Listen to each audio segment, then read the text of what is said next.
Namaste everyone. Very warm welcome to Satsang today. Sadhguru Sri Mujiji ki Jai. Welcome, welcome, welcome all of you on YouTube and on the Hangout.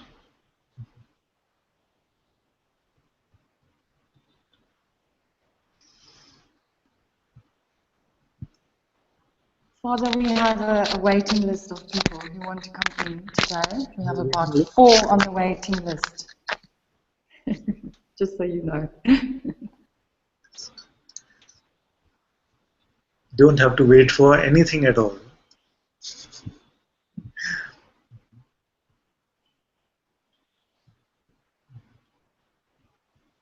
I could very easily Advaita police you now, but I know that this is a practical question, so we will look at it practically. So all of you who are inside the Hangout, when you feel in your heart that there is a sense of contentment, when you feel that it's good, and you feel to step out, you can make some space. Not necessarily immediately. But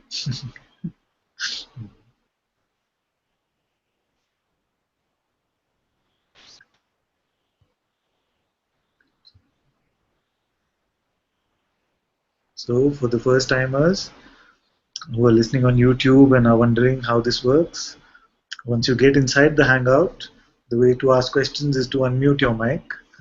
And on YouTube, you can post your question in the chat window and we will look at them.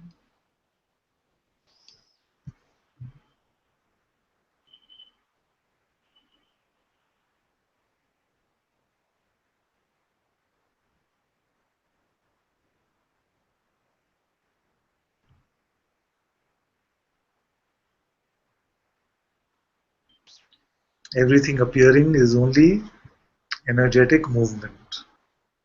Only energetic movement.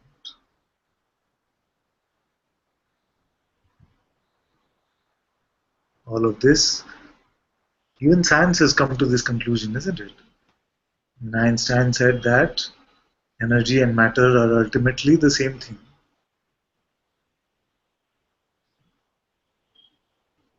It's all made up of the same energy, the same source, which is consciousness itself.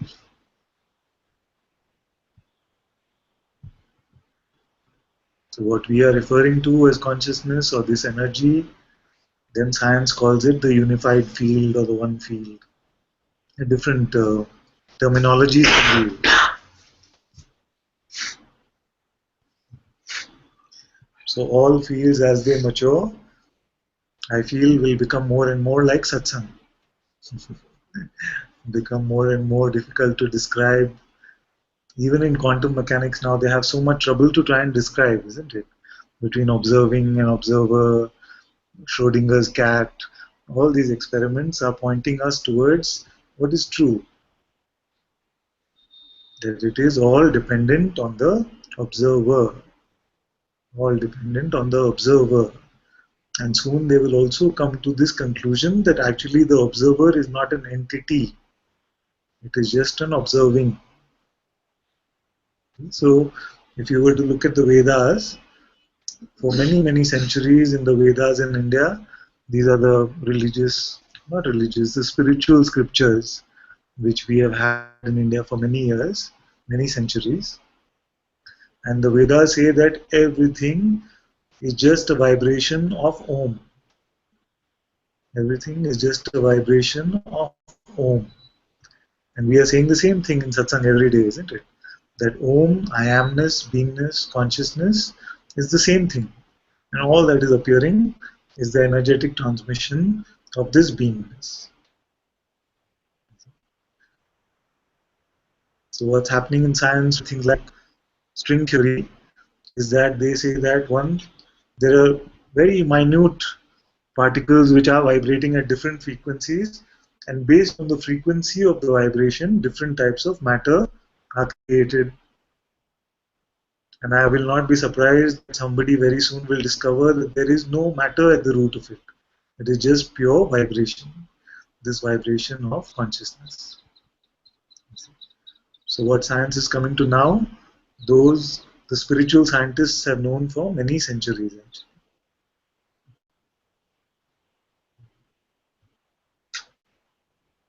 And I make no claims to having very accurate scientific knowledge.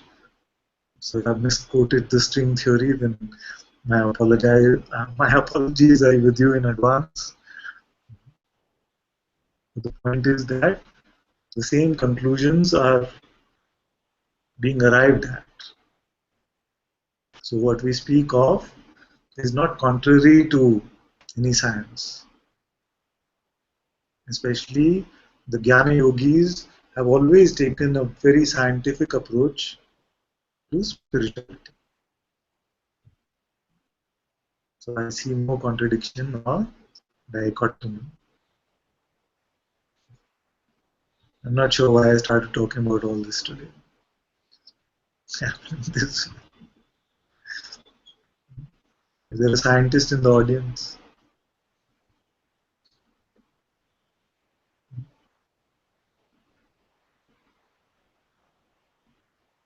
You had a question. I happened to read a collaborative book by some Amit Goswami and somebody else. I don't remember her name. It's called The Star You Seed. collaborated with on a No, book. No, I read a book. Oh, you read the book. Which was collaborated slightly Okay. in terms of quantum mechanics, I see. how the observer effect, which I don't understand, but this is how it is. This is how it is explained. Yeah. It says that the observer, while observing, collapses the particle into matter. So the observer, I don't understand. That's about the English part of it. I understand, but beyond that, I don't understand. Basically, the matter exists only in the presence of the observing. You say observer, but all that is appearing exists only in the presence of awareness. It's like that old saying that the tree which is falling in the forest and there is nobody in the forest, does it make a sound? How can we confirm this?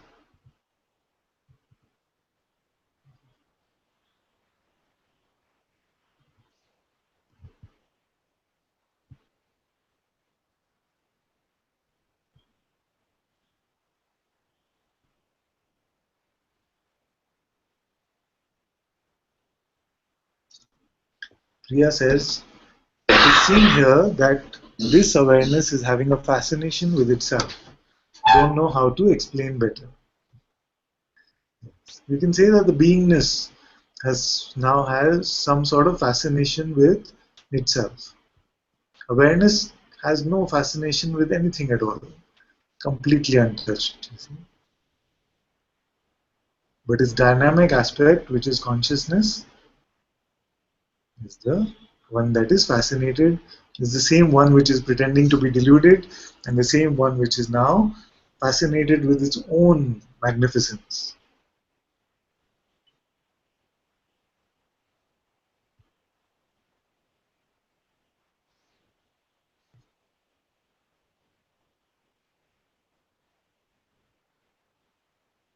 This is what I mean when I say that once you taste your own being, then you will not find that there is a taste or a need for any other experiencing.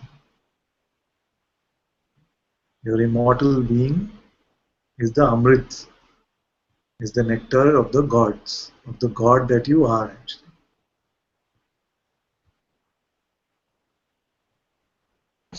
Father, Now, it's here now.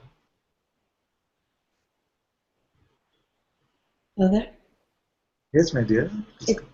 it's like it seems to want to play, and yet it's in within all the play. It's like the scientist somehow wants to like experiment with it a little, and yet it's still within. Yes. Can you illustrate what you mean by experiment? Like I don't know. It's experiencing itself in a new way now. It seems What? like Can you say again? it's experiencing itself it seems like in a new way. Because so far it was pretending to be this person and led the life of this person. Now that this vastness appears, this new global vision appears, then it seems like it's a whole new world and everything seems to have a new taste. Yes. Yes, I don't even know how to explain it. It just wants to almost, I don't know, like just try things out. Yeah.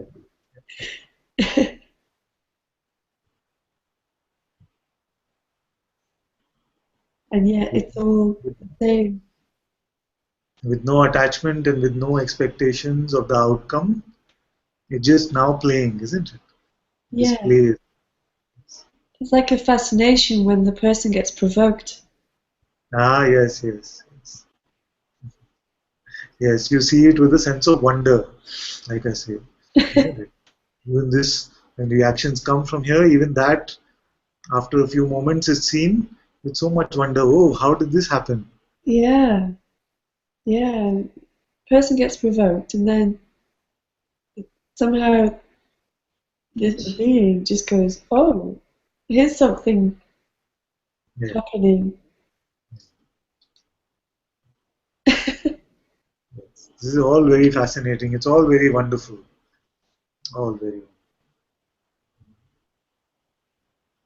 As long as we are not misidentified, as long as we're not believing the person idea, then all of this fascination, wonder is very beautiful.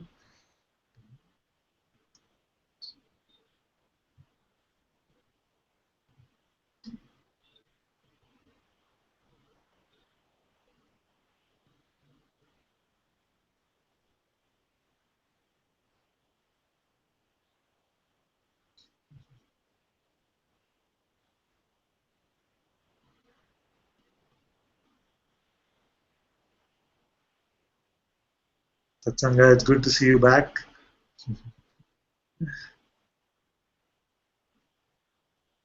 Are you still jet lagged or are you okay now?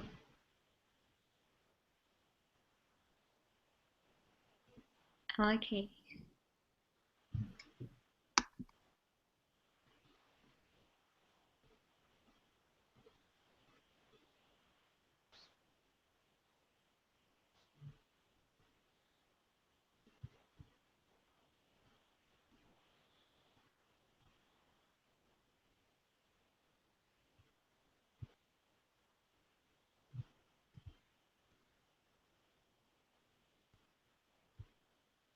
The simplicity is the most fascinating. The simplicity of your being, how it is ever present, even in the strongest delusions. You have never lost yourself. You are always only this.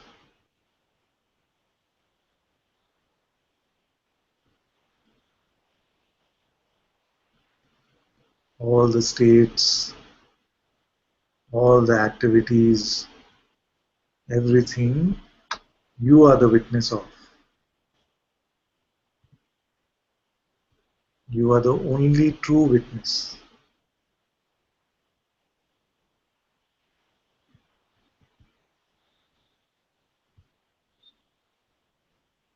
You are the absolute one.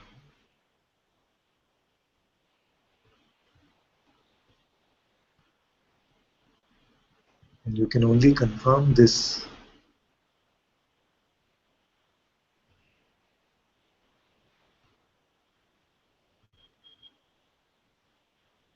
Ishani says, Father, awareness seems to be beyond birth and death.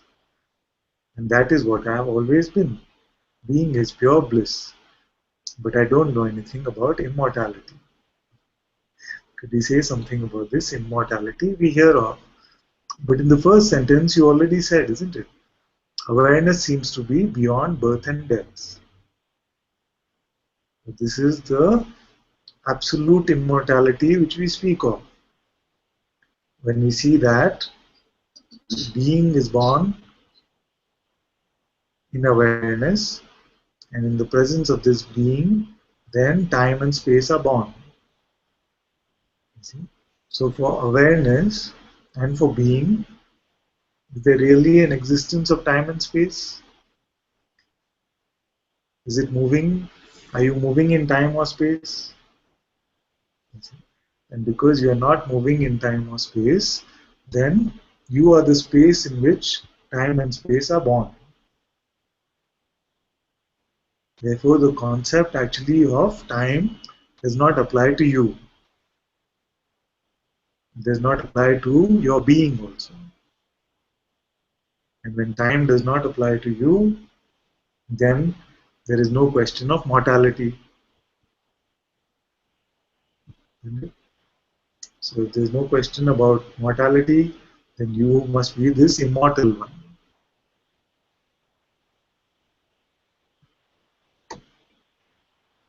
Is awareness experiencing itself moving in time? Is awareness changing with time?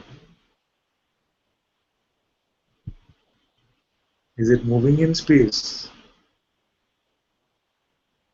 This pure witnessing that you are, it has nothing to do with time and space.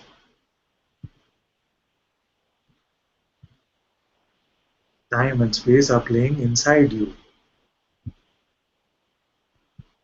You see?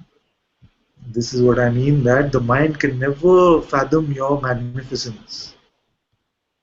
Can it fathom this? That it is time and space which are playing inside you. You are not an object in time and space.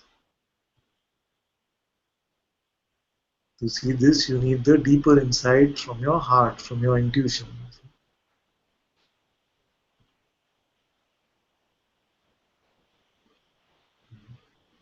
All time, all space is born inside you.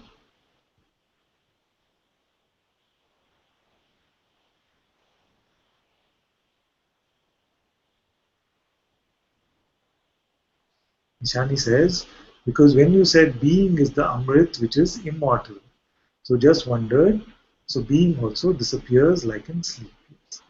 This is true. So you can say that when this waking state, any phenomenal state is there, then even this Amrit exists. This is the holy Ganga, heart, your own presence. It exists in the presence when there is the waking state or some phenomenal existence, dream state, waking state. But in the absence of all phenomena, even the phenomena of this Amrit, this presence vanishes, dissolves inside you. Yes. And even this being is beyond birth and death, isn't it? Because this being is present in all the states. When you are in waking state, you could have various different types of dream states, various types of meditative states, and yet this presence is present. Otherwise, no phenomenal state can be experienced. So, with the birth of this body or the death of this body, this being is not going anywhere. See, every night this body is dropped and a dream starts, new body is picked up. So, the birth and death of the body do not concern the presence, your beingness.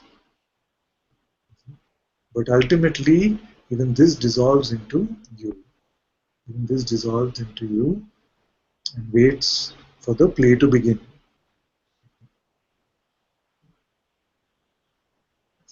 So the absolute one, even the concept actually of mortality or immortality cannot apply. Isn't it? This is very good. This is very good. I really appreciate the essence of your question. It means you're speaking from the absolute perspective, which is very beautiful.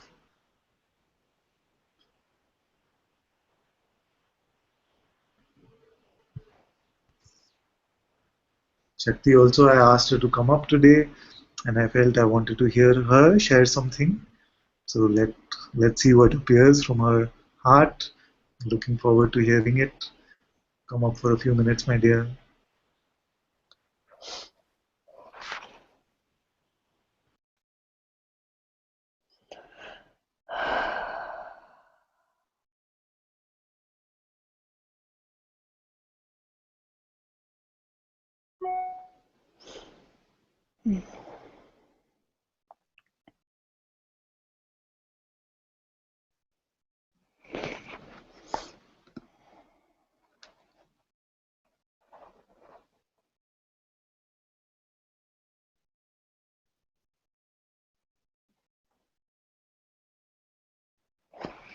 Namaste, Father. Can you hear me? Okay.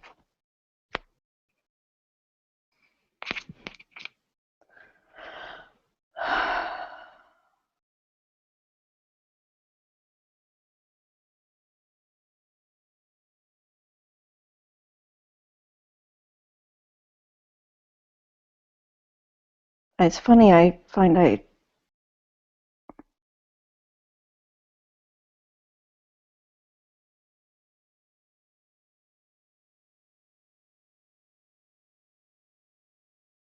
I can't say it.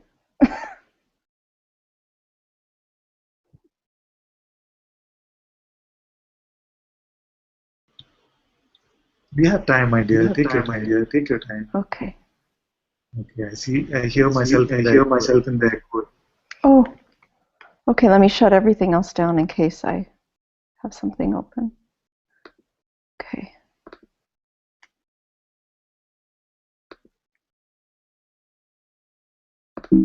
Oops.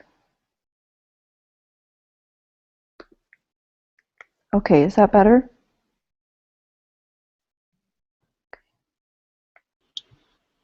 Let's see now. Let's see now. No, it's still there. It's It's okay. still We there. wait It's for you okay. to. We wait for you to. Okay. Okay.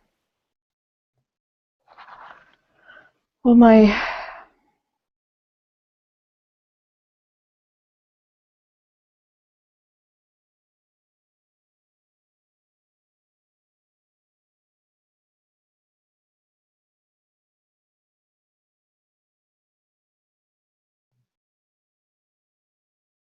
prayer is to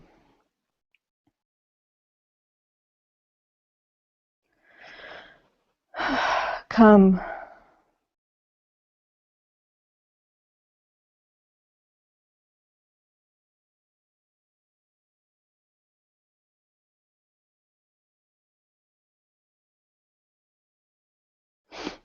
just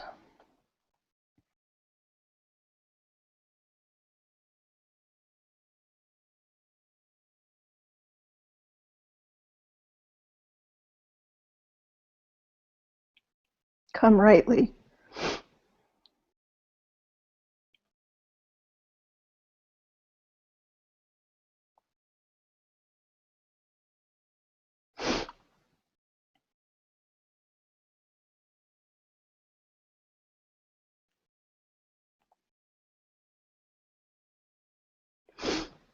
Um,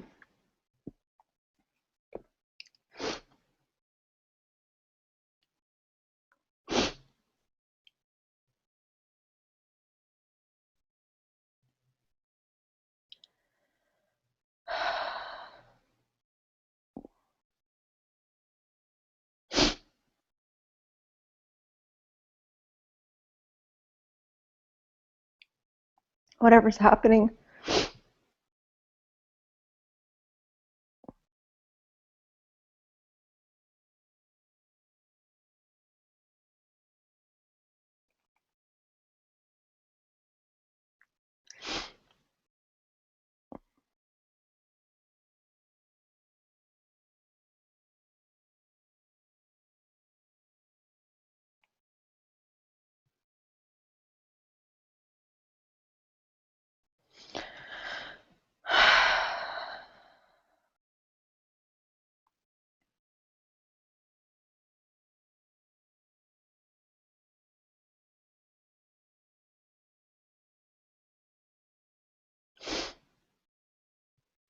just movements, and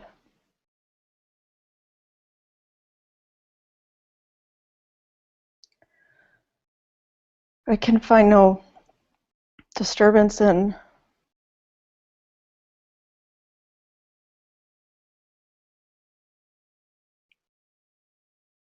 the movements are disturbed, but I'm not disturbed. But this has come so many times now, and I just felt that I couldn't, that perhaps I've been harboring something, and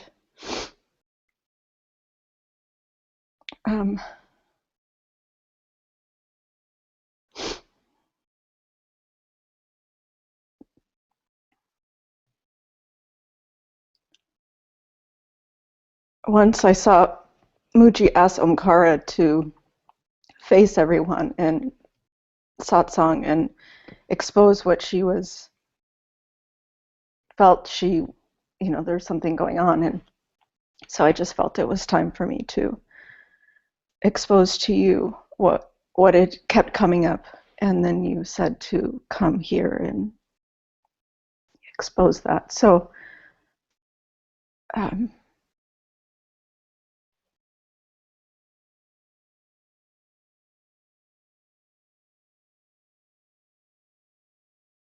I don't know why, after so much introspection about this, that something will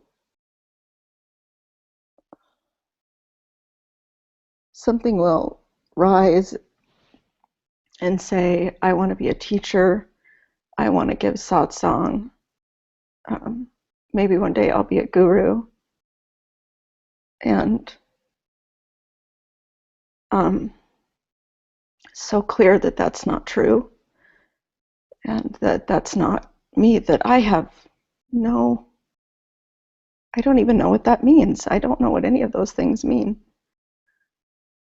And last night I was reading Nisargadatta, and it said, and I've read this from many masters, that if you come with anything in your pockets, then it will delay your complete liberation. And I just, at that moment, the energy to come and say, if this is in my pocket somehow, and my introspection hasn't been complete, and if there's something holding on to that notion, or if there's identity somewhere that I have yet to unearth that's preoccupied with specialness or whatever that is, I just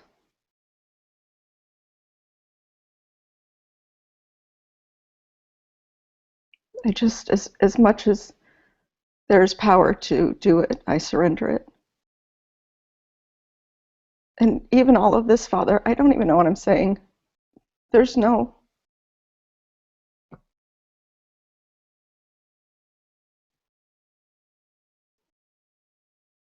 just this play happening, and it's not happening to me.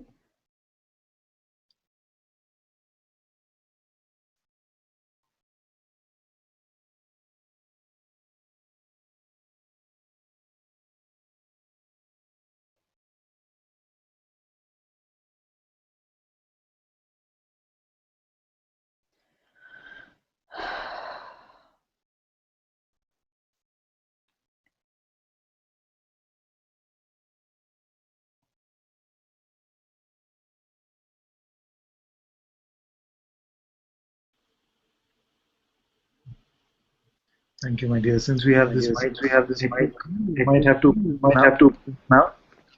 Okay, I'll mute.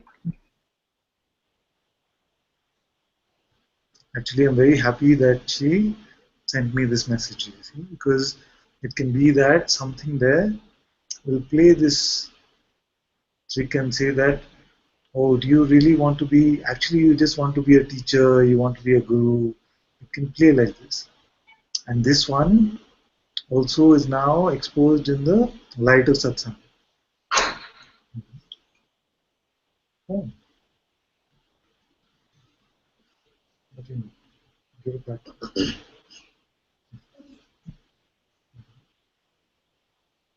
This one also has been seen in the light of your own seeing, and you have been courageous enough to bring it to Satsang.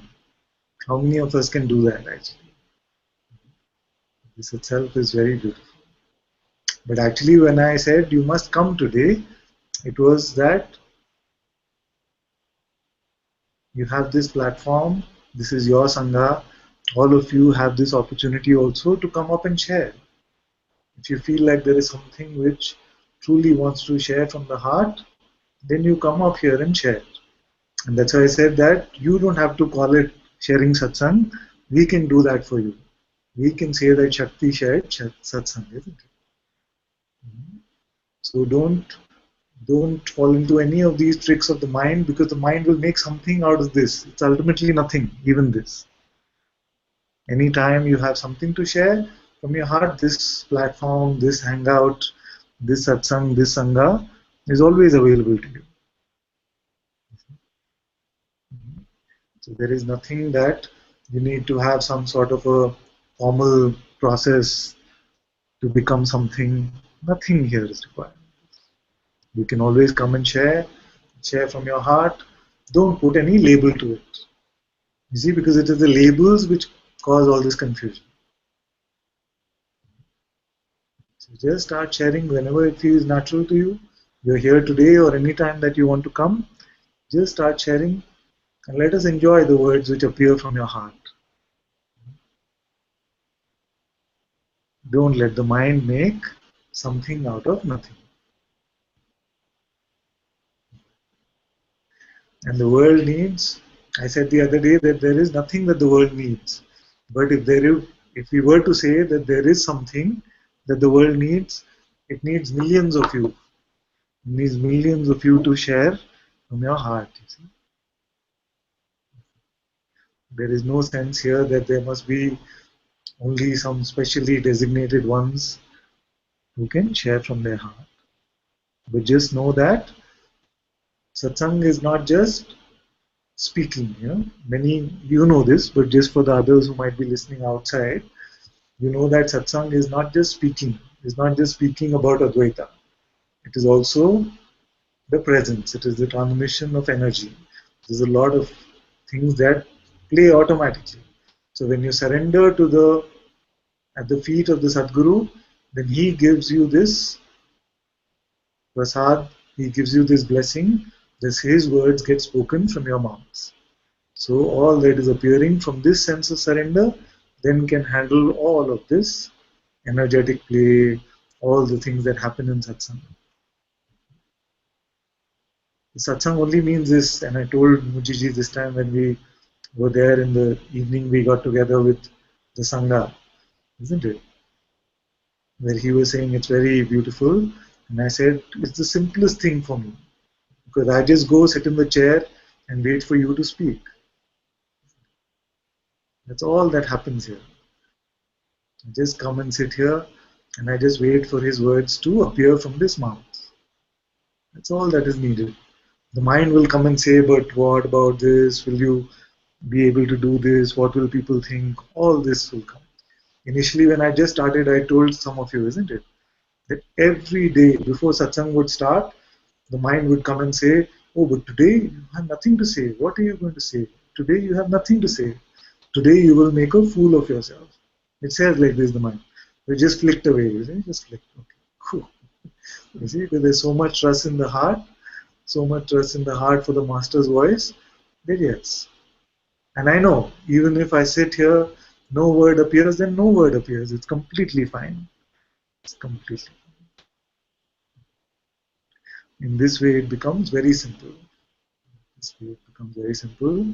And this is your own Sangha, it's your own family, it's your own playground of your own being.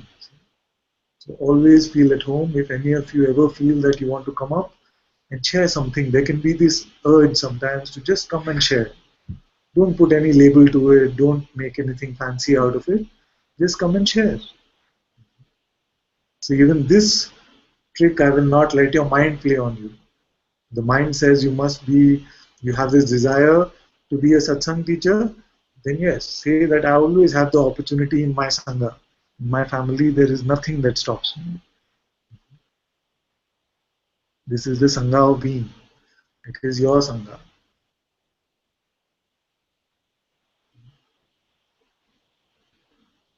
So neither the desire nor the aversion. Neither the desire nor the aversion. Because what happens is sometimes when we hear something, then we feel, okay, I must never become a guru, I should never become a teacher. Not even that. Just stay completely neutral. Stay completely neutral. And from this neutrality, beautiful words will emerge. And we are all waiting with open arms for all of this beauty to emerge from all of you.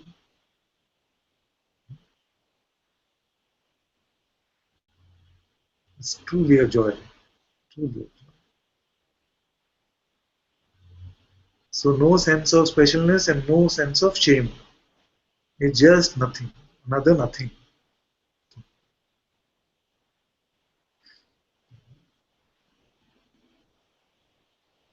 At least this way I got to see you in the hangout after some time, which is wonderful.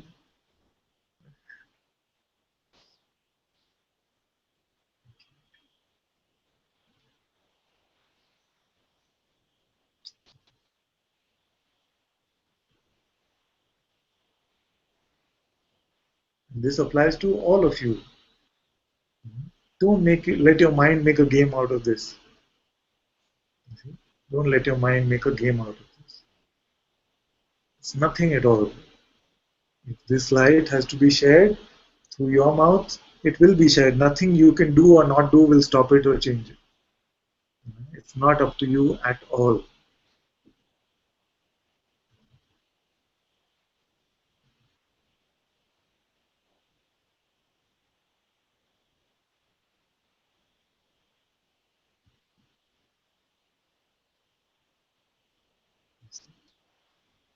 And for my own experience of this, you can mute again, my dears.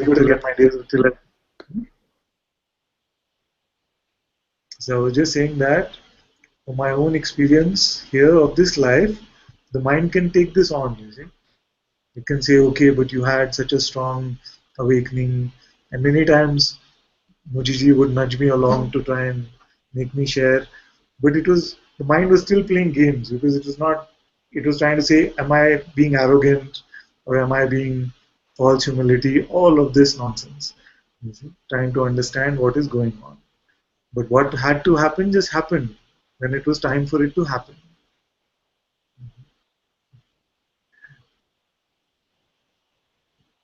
So basically, just forget about it.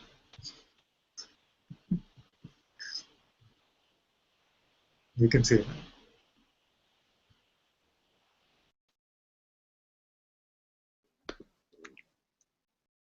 I forgot about it. I don't remember. Thank you so much. I love you, Father. Love you too, my dear. Thank you so much.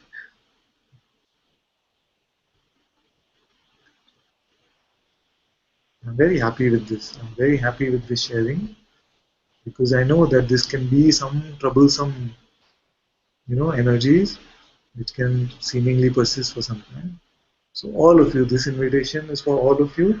Anytime you feel like you have this urge that some words are coming, don't worry. You don't worry about whether it's being arrogant or not. Let me worry about that, but you come up and share.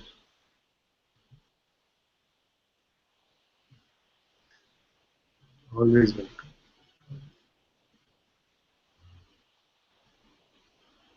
Even Guruji said this time, no? Guruji also said this time that I have spoken enough. I want all of you to speak now. I want to hear you now.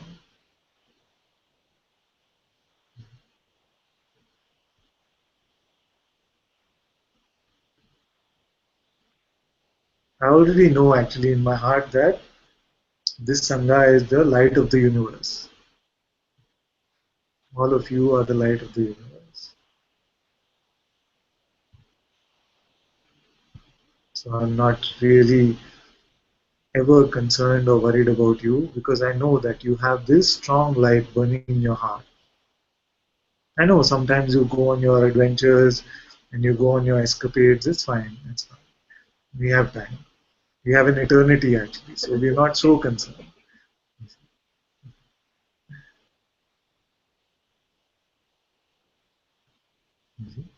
So, because this is the Sangha of being, it is your Sangha, it is your platform. Anytime any of you want to share from your heart, always welcome.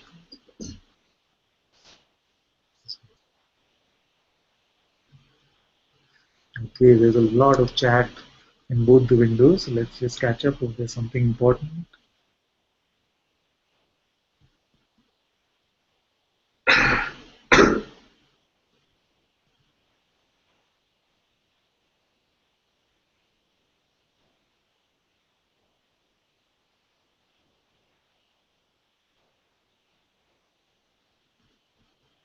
Amba said, every time I have exposed something in satsang, it has completely disappeared.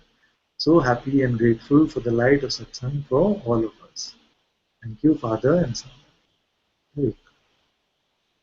This is the power of bringing it to the Sangha, you see.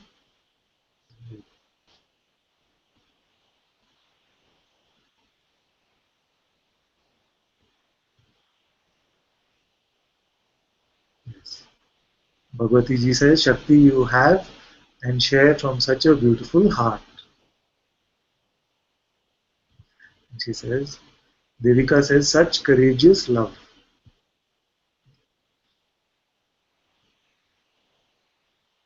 Bhagavati ji says, I value your presence here so much. Jerome says, we surrender at the lotus feet of the Sadguru, Vijay. Anna has to go back to work. She was here for a short time. Oh, is it really almost an hour since we started? It just seemed like it was 5 minutes ago. No wonder some of you are looking sleepy. And it felt like I just started. Hmm?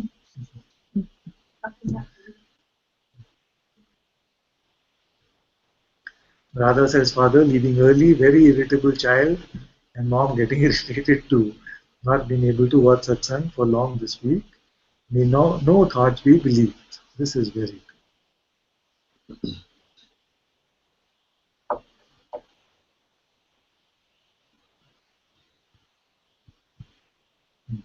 So before we read the rest, I want to ask all of you, if you have some sort of a gameplay happening with this sense of becoming a guru, sharing satsang, all of this, you come up now and expose it. I know it feels uncomfortable, it can feel like, oh, I'm exposing something private, but just come and say it, it's okay.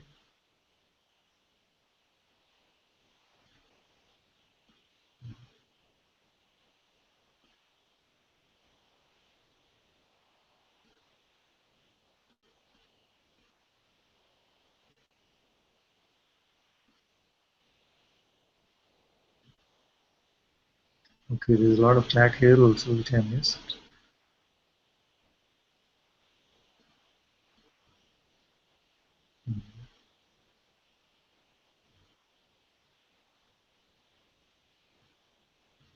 Yeah, Aparna also said, very good.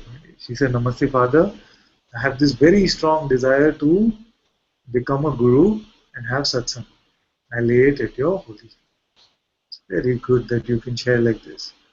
Very good. Very good.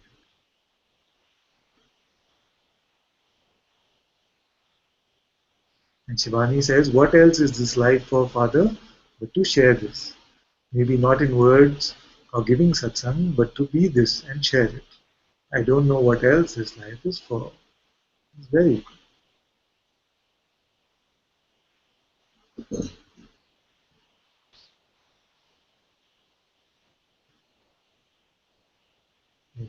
Very happy. And Vikas says, all of us without our identities.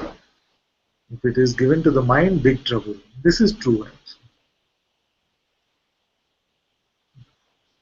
If you actually have anywhere this concept that I am a guru, then it is big trouble.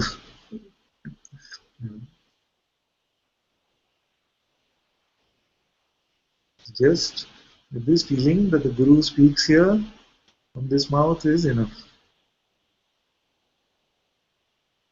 That you can say.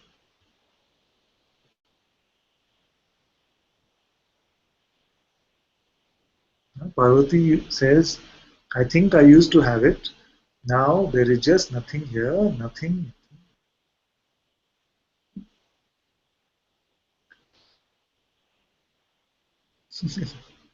Priya says, I would make the most useless teacher. So opposite here, same, same, same. I don't feel you would make a useless teacher at all.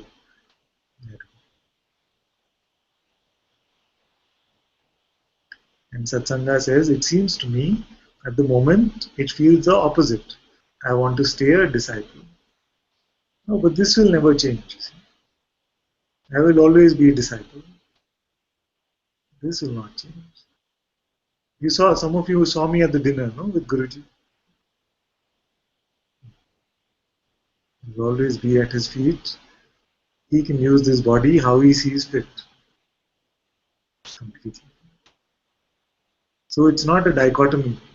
It's a very good point. Because you say, I want to stay as a disciple. But if you're sharing, doesn't mean that you are no longer a disciple.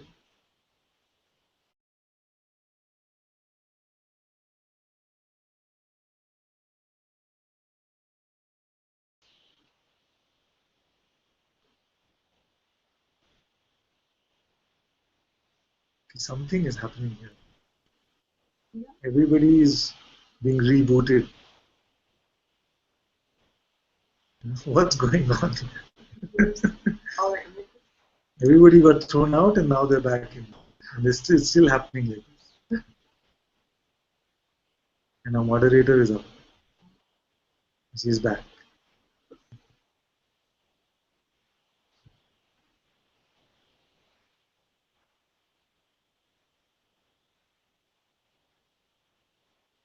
Okay, we're all back, it looks like. Father, I got a message to say that there was a Google server error. Yes, I don't know what that is. Everybody got booted out and now everybody came back in. Yeah, it's weird.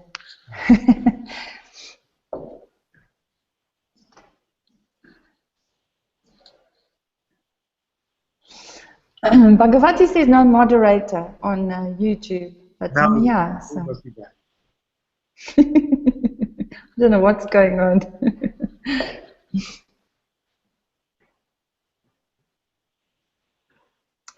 I wanted to say that all these people who are in the Sangha, and they all say that they could never be teachers, and they are just the most beautiful teachers in how they behave and how loving and kind they are. They have all been my teachers, you know, the whole of the Sangha. Such beautiful beings, such beautiful teachers. And they're a light in the world, you know. So they might not be calling themselves teachers or gurus, but they are in their actions, you know. And you are too, my dear. You are too. And I've often said this, isn't it? It's not about the words. You leave satsang and you find somebody who is sad and you give them a smile. That is better satsang. You give them a smile, you're kind, you're gracious, you're grateful. All these are very beautiful. So when I say that this Sangha is the light of the universe, it is not just about being able to share words about Advaita. That's just a small part of it. It's about your entire expression being an expression of God.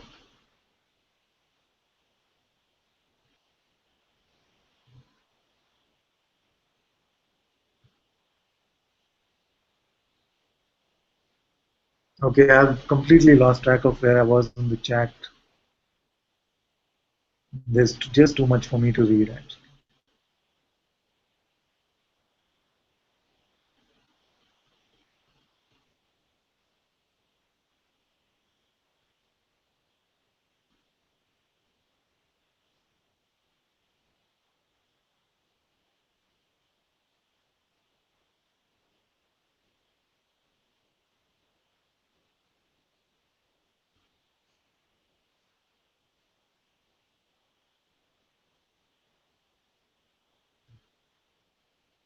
Okay, so YouTube chat is just too much today for me to read. But if there's something burning, something strong, then type it now again and we will look at it.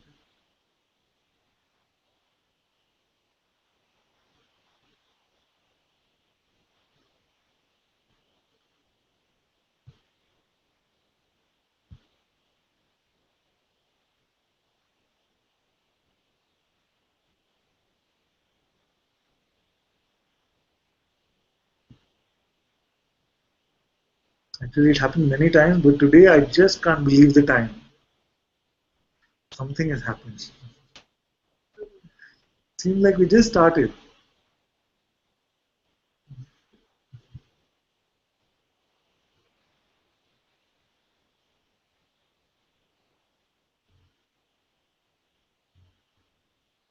And Marriott says sharing happens anyway because it is presence, words or no words. Yes, you cannot not share. Right. And Atma says, don't know why, just like that, out of nothing, love arises and tears too.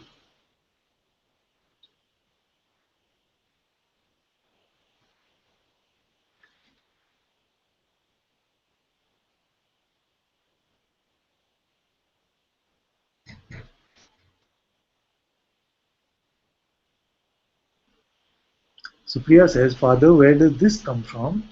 That there is no time. Like there's an emergency to awaken that causes the anxiety. There is no time, so put in all to satsang and awaken. That's what a voice says. Okay, so this is what the voice is saying. There is no time. Do it now. I tell you that you are completely free right now. And you tell me how this is not true. How are you asleep in this moment? How are you bound right now? It is not possible for you to be bound. Bondage is just another idea.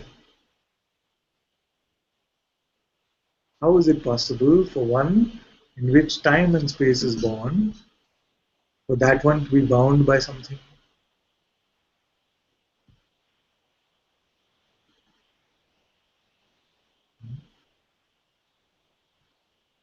Today we must let go of this idea of personal freedom. Please throw it away.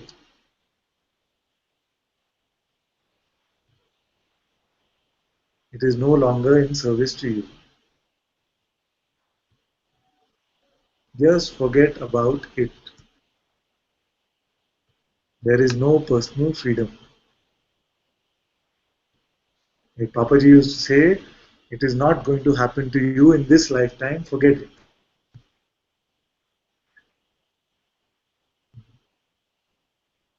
Why is that? He was not being mean.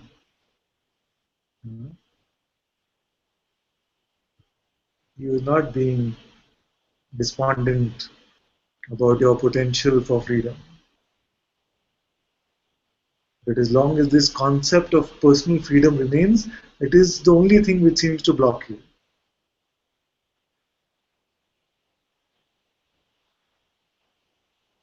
That's why Mujiji also says sometimes forget about enlightenment.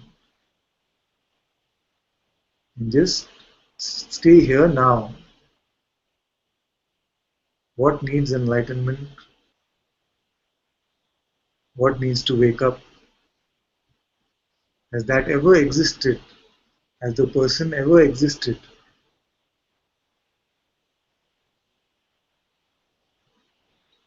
You see, and now it is using satsang itself as a defense for itself. saying, I want this freedom, I want this liberation. The I, this I does not exist.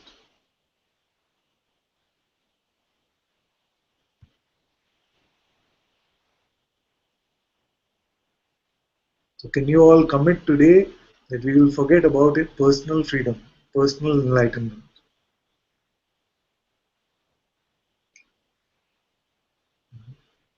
Don't believe any thought about it.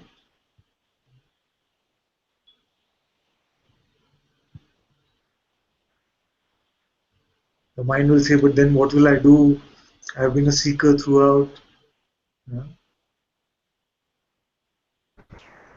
Throw it away. Positive idea. Isn't this the whole game? Like Yeah, so game over the now. freedom itself, the freedom itself is the, I mean, freedom from this personal idea, Yeah. and this is the only blockage, that the idea that is searching for freedom. Yes. Thank you so much, Father. Very welcome. Very.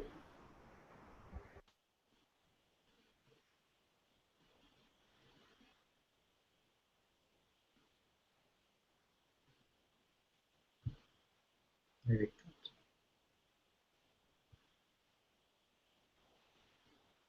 So if there is one who feels that they cannot forget about it, let that one come to the hangout and expose it.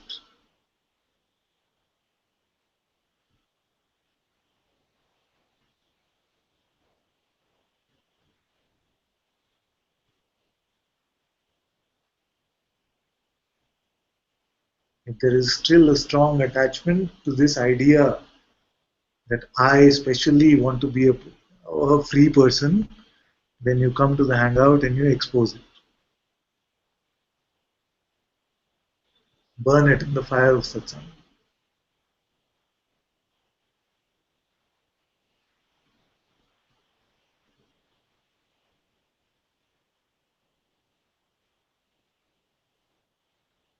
Father, Yes, my dear. just the last few minutes is everything. I just wanted to come up because Yeah. everything's sort of what we're talking about. Basically, there's like when you talk about wanting to share, wanting to be, Yeah. like there's a strong desire to just be free, so that what comes out is not hurtful. Like this,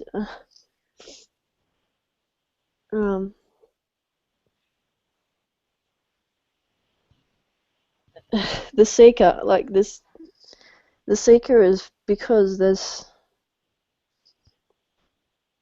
just seems to be like sorry. It's good. It's good. I never have any trouble with any ineloquence. You can be as ineloquent as you like. There's just this the strong desire to not. The seeker is a strong. What it is a strong desire to not be all the stuff that comes out here, even though I'm not. It's not what I am. It's like this sadness about what comes out here, like this. Like when you shout Yeah. at someone like that, or Yeah, there's just so much anger here, and the seeking kind of started from trying to change that, like trying to change what came out.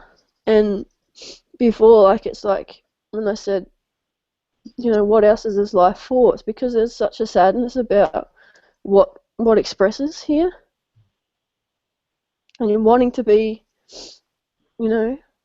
something good rather than something bad. So I don't know. It's all about what we've been talking about in the last few minutes, is pushing some buttons. So I just wanted to share. It's just, knowing that there's this, like, even remembering, like, remembering the beauty and the innocence of childhood, and knowing that's the truth, and then just big sadness around what comes out, and that's how the seeker kind of developed. So it's around that. I don't know what the thing is, but And in wanting to control this, what comes out, and wanting to control it, it becomes a spiral. You see, it becomes like a vicious circle. Because this, what comes out, doesn't need to be controlled. What only needs to be seen is what am I believing about myself. yeah, well, there's been belief about this is me, and feeling just, I don't know. I still am stuck on that, because there is this not wanting, just, I don't know. I don't know how to explain it. It's like, it doesn't seem to be like, it doesn't seem like there's this openness to just letting everything come out. Because, it doesn't work trying to control it, but to be honest, it's a thought, actually, that's saying, I don't want this to come out anyway, but I don't know what I'm saying. Just, To be honest, what?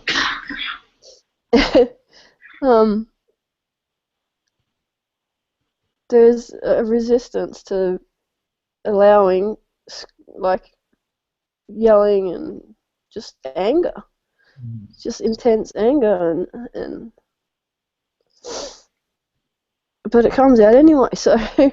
Exactly. The more we try to put a lid on it, the more it wants to explode. But is it triggered by similar situations, or is it just sporadic and random? Noise, just noise. Just loud noises or sudden noises or too much. Inside or outside? Just anywhere. No, you Just feel the environment. noises are in your head, or you feel the noises are outside? Like with the girls, if they're yelling or Yeah. just sudden noises, like, and too much noise. Like if there's too much noise, it seems to bring out anger, just frustration and anger. Which parent doesn't know this? Doesn't know this. Yeah. But it's irrational. It's like, No, it's very natural. I don't feel it's unnatural at all. The kids are making too much noise, you will shout at them. Doesn't mean you hate them or resent them. You just shout at them because they're making too much noise. Some it might not affect, and they don't shout at them. So what? It means nothing.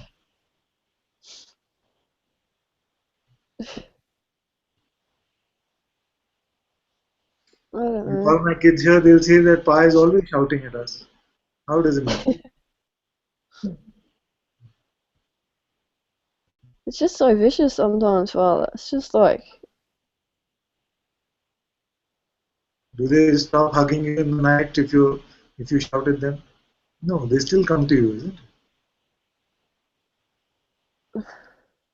yeah. Because it has been made something, or actually it's something. That's why it seems like it becomes too strong, or it becomes too vicious. It's been made. Say that. Sorry, I missed that. Because you have made something out of this. That I should not be this way. I should only be a particular way. That's why it seems to become more exaggerated in its expression. Yeah.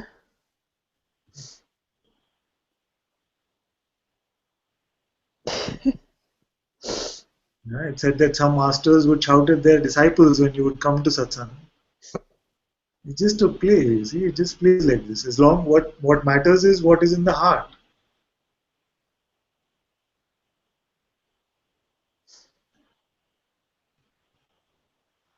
Okay. There are many stories like this, isn't it?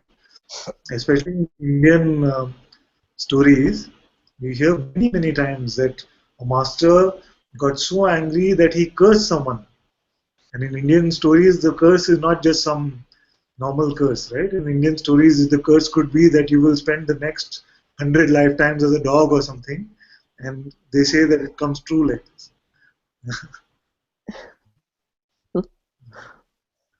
So then they were supposed to be masters and sages, and still anger comes. Yeah. It's, I don't know. Okay, so yeah, it's maybe not as bad as it just Yeah, seems bad. I don't yeah, know, but yeah. I trust you. So So basically, so basically, forget about it. Maybe I should end every answer today with so basically forget about it. If you don't yeah. shout it, kids, who's going to shout it at kids? Sorry, I'm in India. We can speak like this.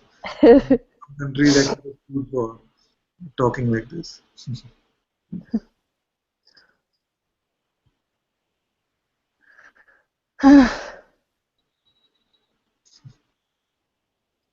Okay. You still love them. You still love you. Nothing is going wrong. Mm.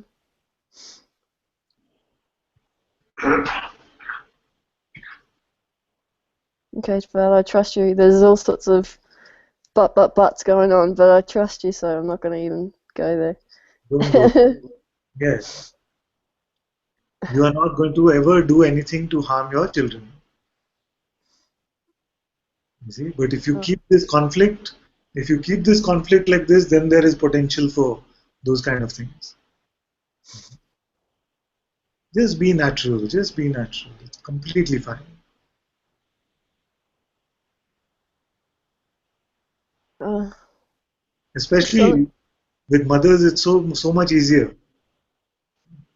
For mothers, I always find being a father, I always find that the kids are much more forgiving, much more quicker to hug their moms than they are to hug their dads. I've seen like this. My wife could shout at them, like it will seem like a lot, and just in 2 minutes later they're playing together. yeah, But if yeah, I there's were to do that, if I were to shout like that, they don't talk to me for 2 hours maybe.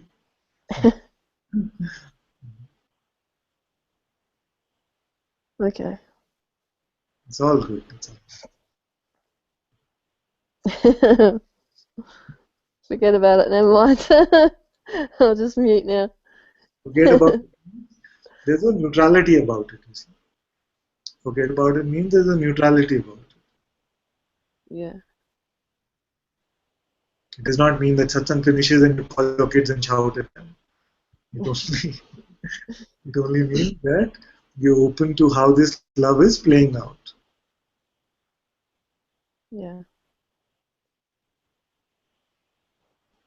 Well, unless I listen to this little voice over here, Yeah. there is no problem. There You is know? never a problem unless you listen to that voice. It's just saying but, and it's like, okay, Yeah. well, And this is what we spoke about in our first satsang together, and this is what we speak about now. yeah. It's all about this pen. You don't pick it up, it cannot bother you. I don't know. Right, thank you. I just need to hear you say it's father sometimes. Sorry. No, no, it's very good. It's my job. I would be completely without a job if you did not want to hear it. Thank you. You're welcome. Always welcome.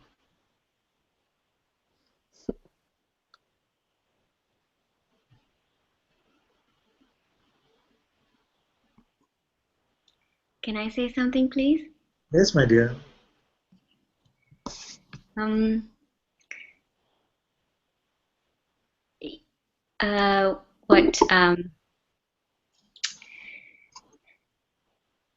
Shivani was saying just kind of resonated here because I see that there's still is same ideas that of like a resistance to what's appearing, because on the way back, Yeah. on one of the flights, I sat down and there was three people next to me, and I was just feeling okay till then. And as soon as I sat down, I just it was like I sensed what was happening to the person next to me, and it was so uncomfortable. I wanted to, if I could have, I would have gotten up and left, but I couldn't. I had to sit there for 3 hours. And after about half an hour, I could feel the physical pain, which had I hadn't felt for many, almost a day and a half. I could feel it, and then the mind kind of said, "Oh no, not this again. What's going on?" And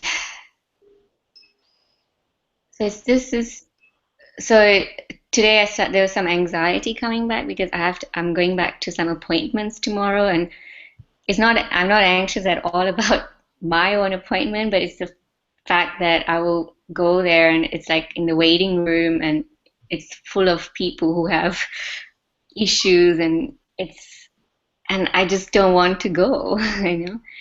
It feels like, yeah. But this morning I realized that there is still this idea that there is a me that it's happening to, because if there wasn't a me, then there is no problem. So, Okay, um, I'll tell you a trick. Where it feels like there's a me that is worried about all of this, then you can put me on as an armor. Wear me as an armor and you go wherever you're going. Does it make sense to you? Just feel like you're with me in Satsang, and then you go wherever you go. Just carry my presence. The presence which you felt here, you carry that. When there's a me. When there's no me, then no trouble anyway.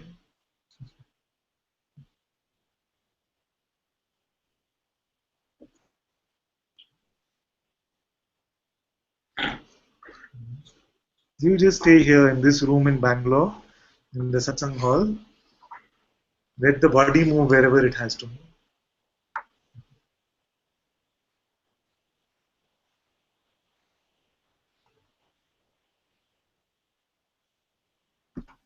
so I've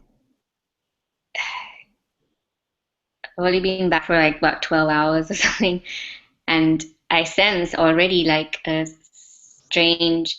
It feels here that I'm walking through. It feels like I'm walking through some kind of thick, like I don't know. It's like my body just moves slower, and I don't understand. There's yeah. I just feel like I'm dragging this body around here, which is yeah. Like I felt a real kind of even on the train back. It's like I didn't want to look at anybody, and um, it's yeah. So if all this is happening means there's a me there. If there's a me there, then you put me on as an armor. I'm always available to you. Just feel me right there in your heart and just go through all of this. Makes no difference. Don't make it complicated. If you make it complicated, then it becomes trouble. Mm. That's why I wanted to say something today, because I felt like my mind was trying to make it make it into something like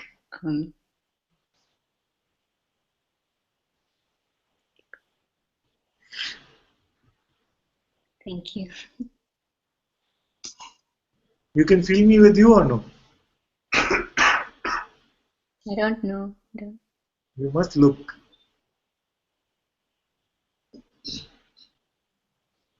Don't let fear get in the way. Because my presence is your own presence. It cannot go anywhere. That's why I can ask this with so much confidence. Because you cannot stop being. And this very being is your holy presence, is my presence, is the presence that speaks from here. Right now, it feels like the fear is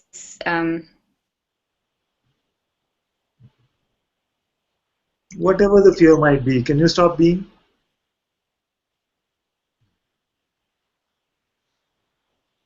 If this being is there, the fear is nothing compared to that.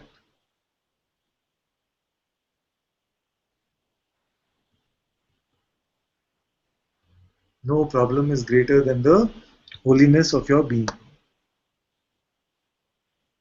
It is your being which gives power, which gives belief to all of this. That is the supreme power. How can something which is appearing and disappearing have any real power? It only comes from your own being.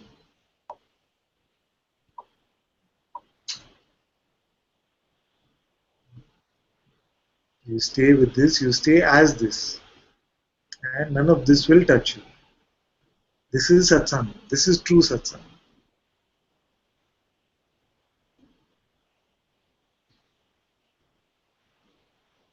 See, this is the company of the truths, the presence of being.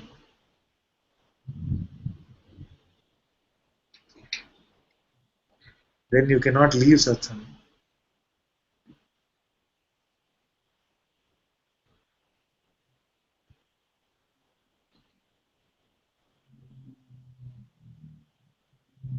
So if there is a me, then the only job of this me is to stay with the presence.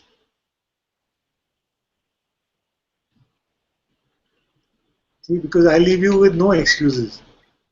You cannot say that I don't feel the presence, I don't know being. Because you cannot say I can stop being. But there's no reason that your mind can play now. We've seen through all the tricks of the mind.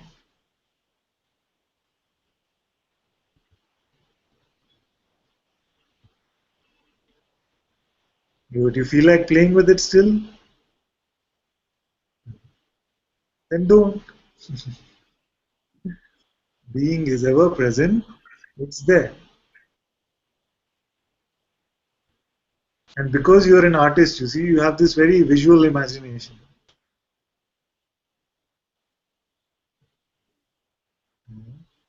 Your mind very quickly starts painting pictures of, oh, now this body is being dragged.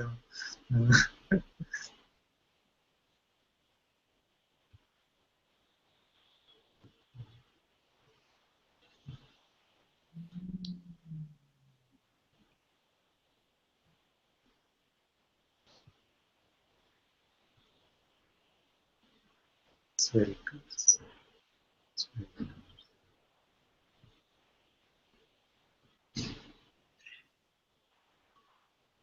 It still feels like you're sitting right here next to me. I don't feel any separation, any distance.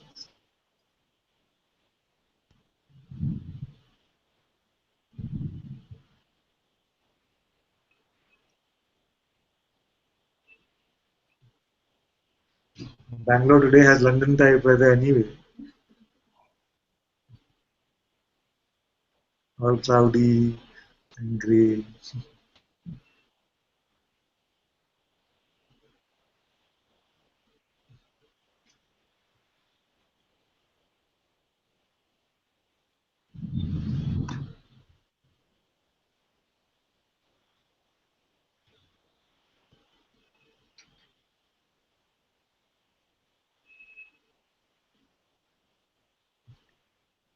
Father, can I say something? Yes, my dear, of course. Sorry. It just occurred to me it feels like Jessie, my youngest, she's Yeah. fairly dramatic, and she'll start telling this big story and make herself cry and throw herself on the floor, and Rubes and I kind of giggle at her. Yeah. It just kind of occurred to me that's what we're doing. We're basically just telling the story and I'm just giggling. beating ourselves up, yeah, and you're just giggling at us. It feels exactly the same. Except Yeah, it's very much it's like like, this. yeah, Because you cannot take her stories seriously. no. You can see clearly that she's just like, oh, she's like, but she's taking it so seriously. And me and Rose laugh, and she's like, stop laughing! And she gets, You can hear the storming. There is storming happening in Bangalore. Can you just open the window? That's okay. yeah. She tells us off for laughing at her.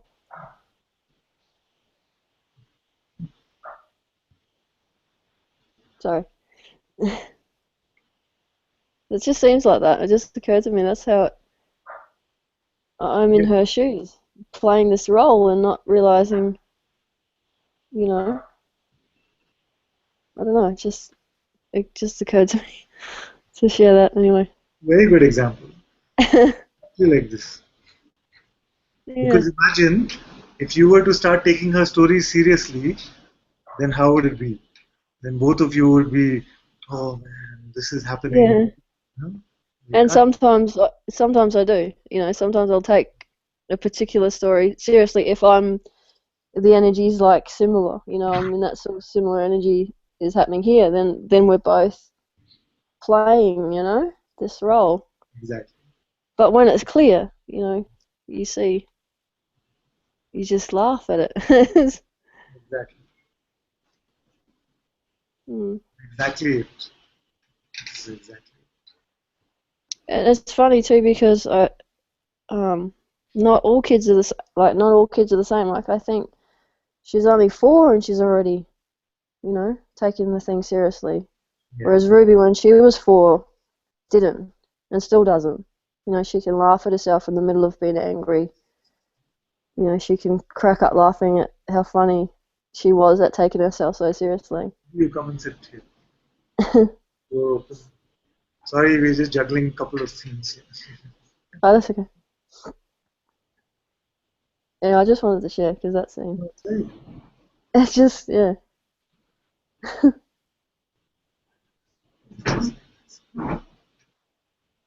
And when you tell her it's nothing, what does she say?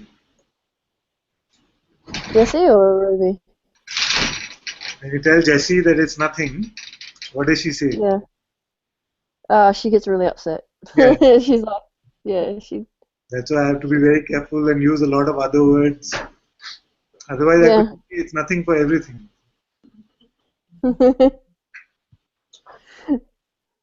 Yeah, it's just funny how they're different. Like, everyone's different, even as kids. You could say that to Ruby and she'd go, oh yeah, she'd straight away get it. Yeah. Yeah. Same in the Sangha also. To some I can say it's nothing. To some I can say it's nothing and they're fine with it.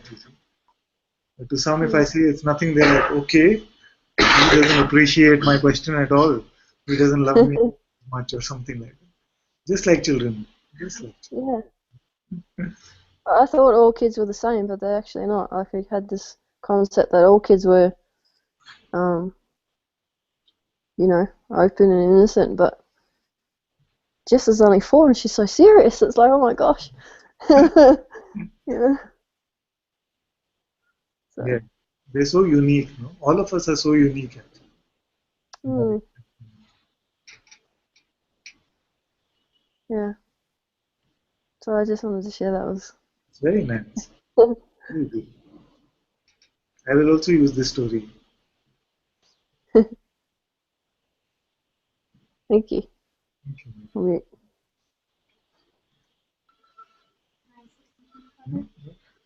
I want to expose the what is the whether expose it or not because it's not here now and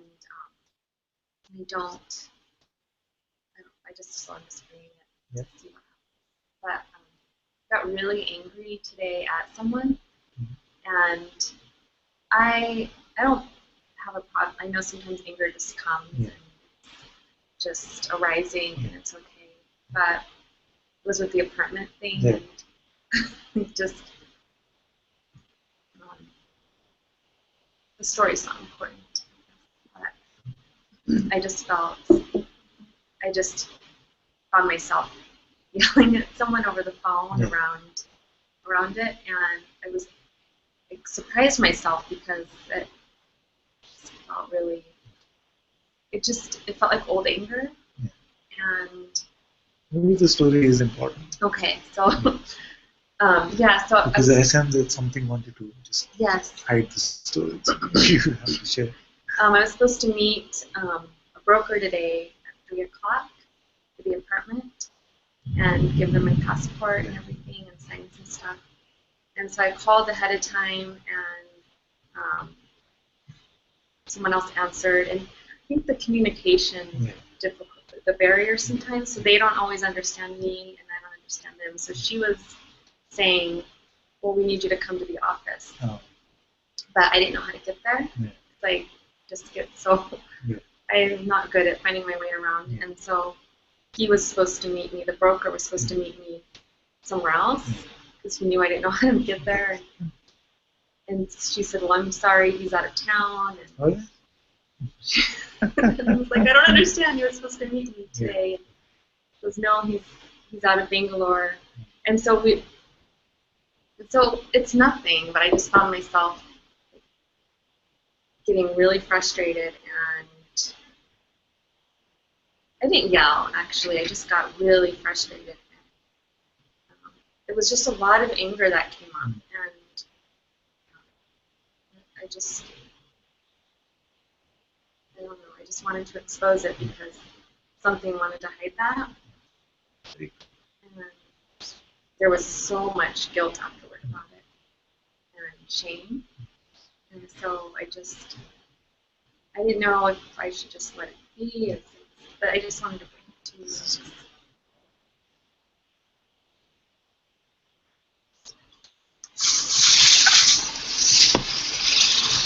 You know, when these things happen, the best use of them is to use it for your inquiry. So you said that, oh, guilt, so much guilt came and shame came. Very good, then use it. See, who is the guilty one? Can I find the doer, the one who shouted at her? Can I find this one? Can I find the one who's feeling guilty also? So when all of these come, because they come in all lives, these feelings come, then you use them for your inquiry and say, okay, this is guilt. So where is the guilty one? Can I find this one? And this one you will not find. I don't find guilty ones.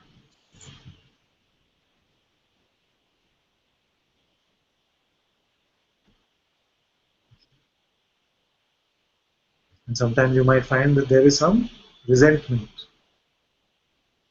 You find the one who's resenting also. You'll find that it cannot last. That's why I say that anger can come and go, but resentment cannot last for you now. Because resentment needs a lot of belief, constant belief in the victim identity.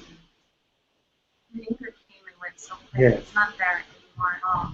It's seen. Yeah. So if there's just a voice that's like, I can't believe you reacted like that. Yeah, exactly. You know, you weren't. Use this. So when this voice comes and says, I can't believe you reacted like that. Yeah. So either say who is the one who's speaking now, or say who is the one you're talking to. Either is okay. Because both don't exist. Both this voice which is saying, I can't believe you did that. Who is that one? That doesn't exist. And the you to which it is talking also doesn't exist. Then it's game over.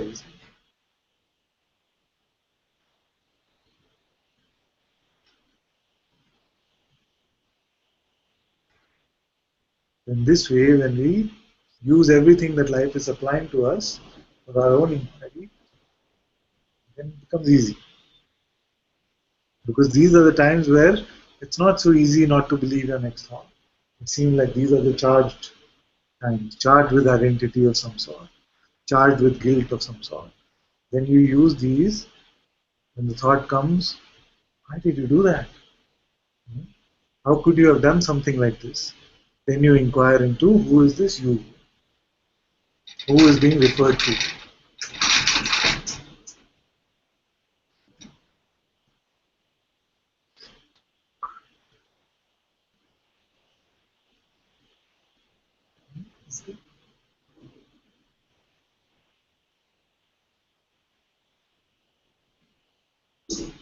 And Supriya had said, can we all wear this armor, Father? Of course, my dear.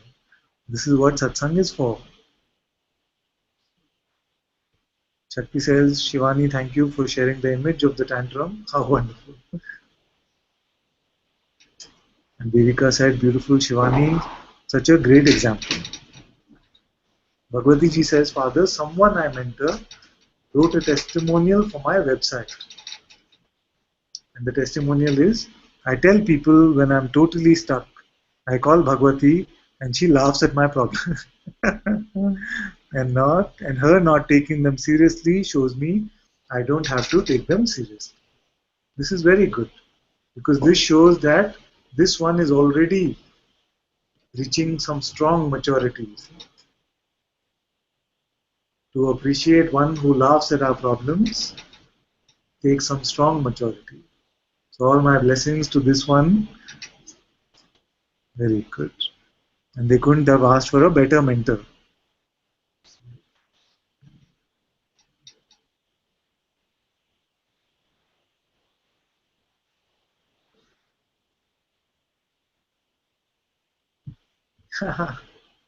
Just reading one excerpt from the chat on YouTube. Priya had said to Shiva, all our doors. Is it this window? Yeah, all our doors in the house are banging. But Priya had said to Shivani, she said, I can't shout at my grown-up kid anymore. Make the most of it. Make the most of it now. Well, you can.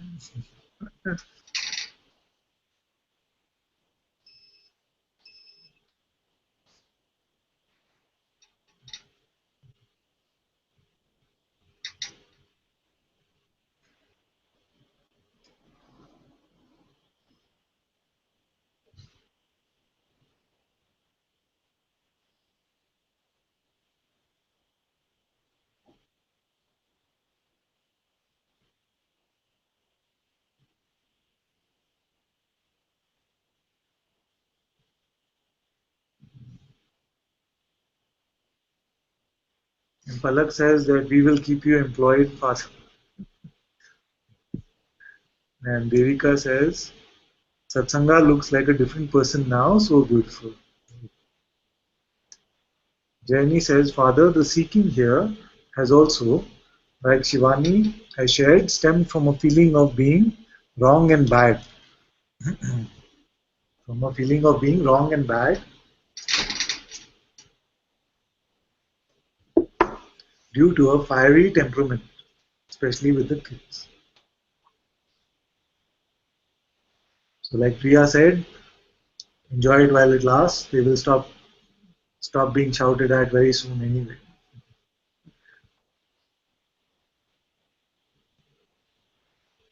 And Jayani says, a desire to move away from this or find salvation from this seemingly horrible mother, all just a story, but wanted to expose this play of shoulds.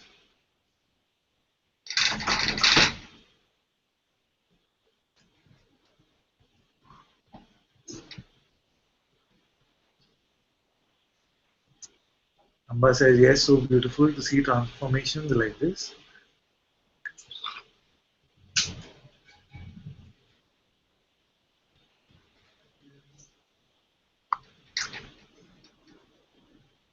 Thank you, Lucia, Jenny, Palak.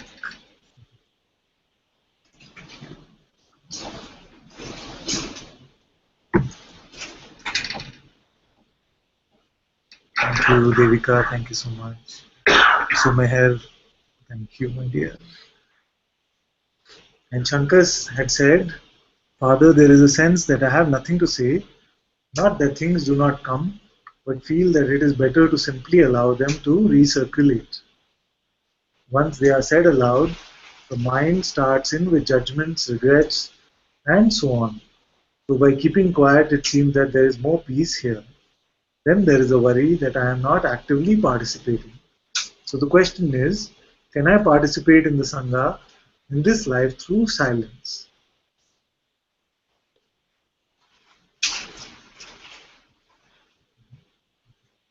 You can, my dear.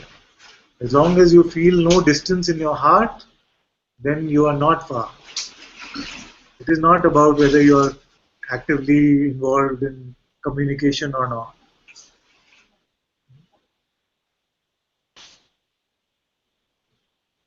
It's very good. As long as you feel the oneness in your heart, as long as you feel the presence in the heart, then it's all good. You want to sit down?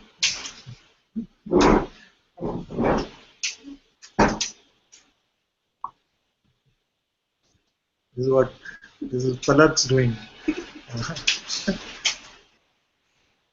Anandi wants to sit down under the table.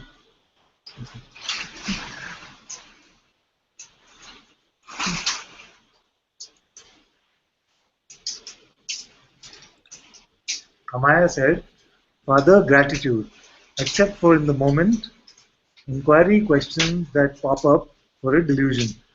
Desires and aversions are non-active and far away like a TV in the other room. Very good. There is one question left for you. From the heart to the one Sadguru, from the one separate self in all dreamers, not just me. The question I lay at your feet from the heart is, will you please awaken the dreamer fully?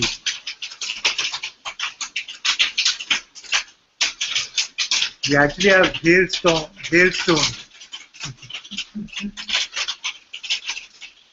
You can hear this? Can you hear this? These are hailstones.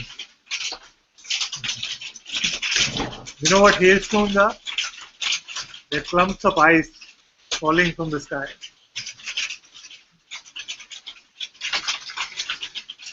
Isn't it?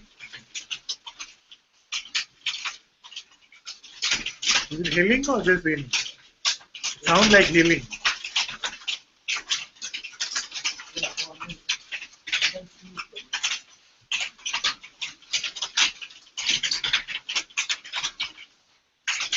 I can't see it. It sounds sure sounds like hailing.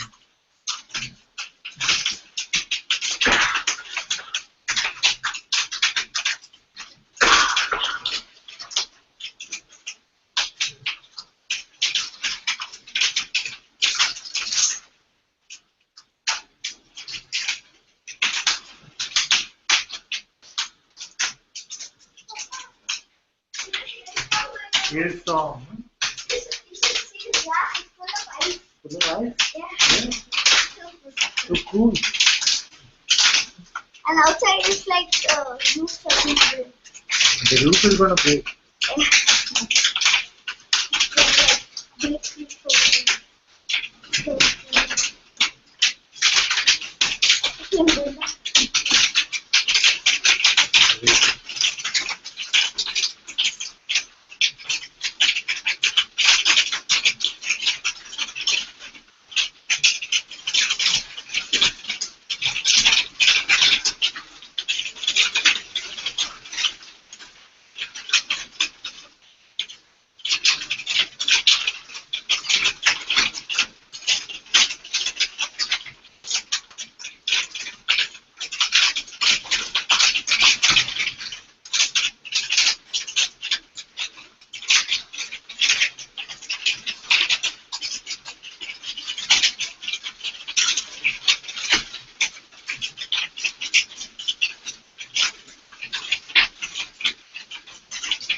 Okay, so Amaya's question was, will you please awaken the dreamer fully?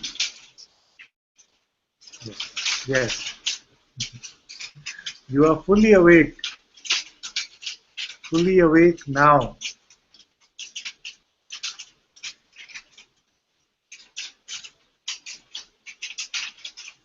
Completely always awake.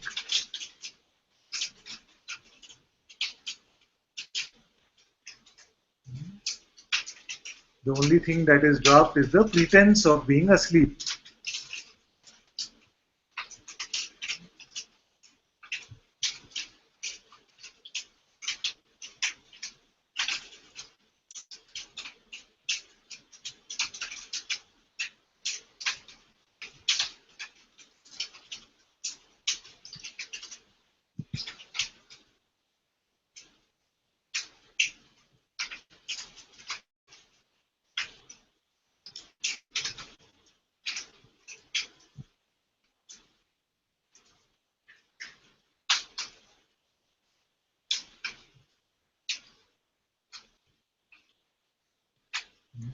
You have to finish life. You have to see it. You have to see it. Okay. You're talking about children today, no? You can hear that. Say hi. You can see that, can't you? You can hear that. Yeah, I can hear it. Seriously, the grass is not even a place. There's ice everywhere. Ice everywhere. You're going to collect some? No. Mama not letting me go out. Nobody else was.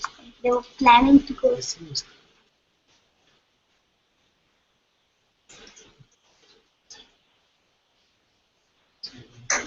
You want to see?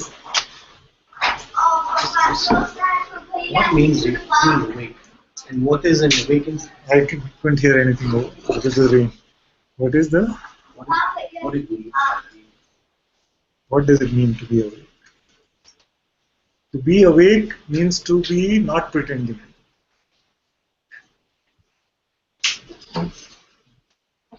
Outside is hailing.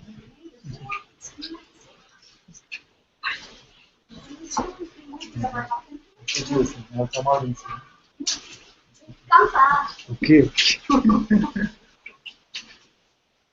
So his question was, what does it mean to be awake? To be awake only means that we are not pretending to be a person. Now an awakening is different. Awakening is an experience, which means that in the presence of the master, in the presence of some strong being, there can be this wiping out of this person idea on its own. It just seemed like come in the presence of Satsang, you look into the eyes of the master, and it seems like the I which I always believed myself to be just vanished. And you can find no difference between yourself and anything. See, that's an awakening experience. But an awakening experience is not a prerequisite to freedom. It's just another experience. When does it come to stay? The fact that you are awake is always true. You're only pretending to be a person. An awakening experience can come and go. But there's no permanency in that. An experience, whatever it might be, can never be permanent. So how is it a master? Yes, so for the master, it just happened that the mind, which seemed to have so much power earlier, now seems to have no power. Or it has only 0.0001% of the power it used to have. So it cannot push you into this pretense anymore. That's the only difference. He is not living in some other state. The sage is not in some other state. The sage is always saying that I am the same as you. It's only that I am not giving any power to these thoughts which are coming in. Incredible love in his presence. Yes. How does it is in your own presence his love is there. Okay, you say incredible love in his presence. Where do you feel the love from? Inside or outside? Inside. So this presence externally is only a reminder of your true presence inside. That's why the Sadguru, the true Sadguru, is always inside. But in this play, you find that ones who are in this presence all the time and not giving any power to the mind, it seems to have this energetic way of pulling out the same. You find this is true even for negative emotions, isn't it? If you're around somebody who's angry, then you find yourself also something is pulling those energies up. The same way it works.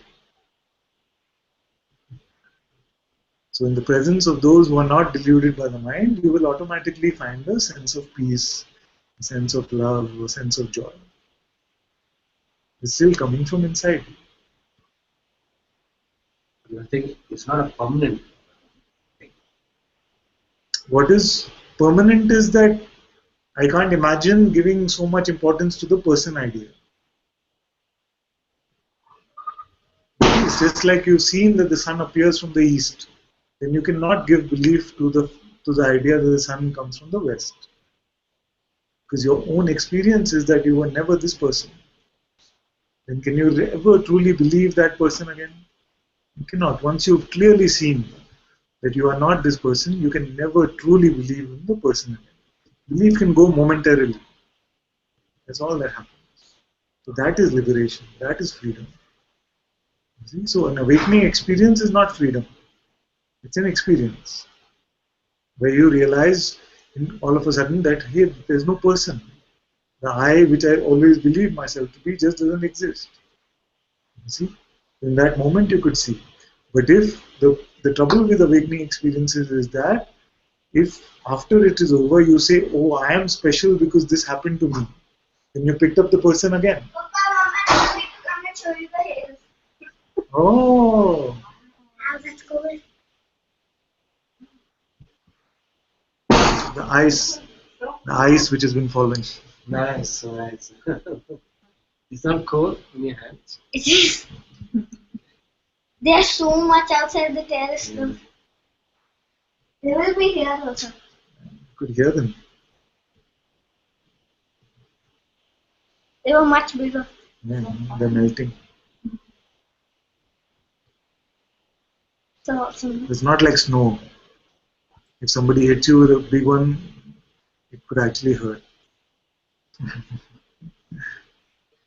Papa, now the only thing I haven't seen is snow. Yes, but we saw When? in Not ski real snow. That's not like real. It's made up snow. I saw here and I have seen rain. Now I haven't seen snow.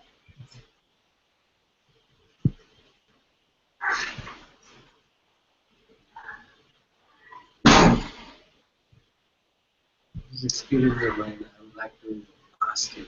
Yeah. I was on Satsang in Puttaparthi, Yeah.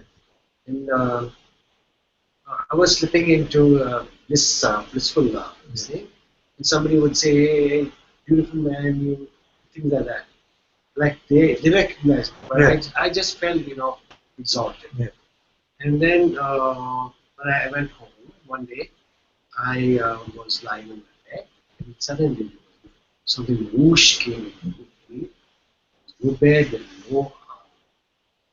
no house, and there was no nothing, no room, no nothing. It was just peace and love. And what kind of experience is that? You want me to give you the nice guy answer? Or you want me to give you? No, not nice. I'm not looking for. So even this, forget about it. It's nothing. So it's called trance, is it? Or these are Whatever trance? it is called. Just forget it. Why does it happen to endorse that? Okay, these kind of states do exist, is it? Yes, maybe. I don't want to give more fuel to this interest in that. You see? Because these come and go. It's Yes, all that is coming and going is not you. You are still the witness of whatever the content might be. The most blissful experience, the near death, the out of body, the awakening, the kundalini, the chakras, the everything is just a play of appearances.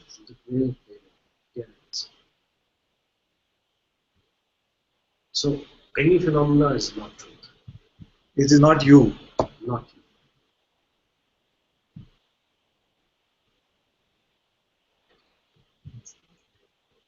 So this mind looking for enlightenment and its glory, and this one you leave.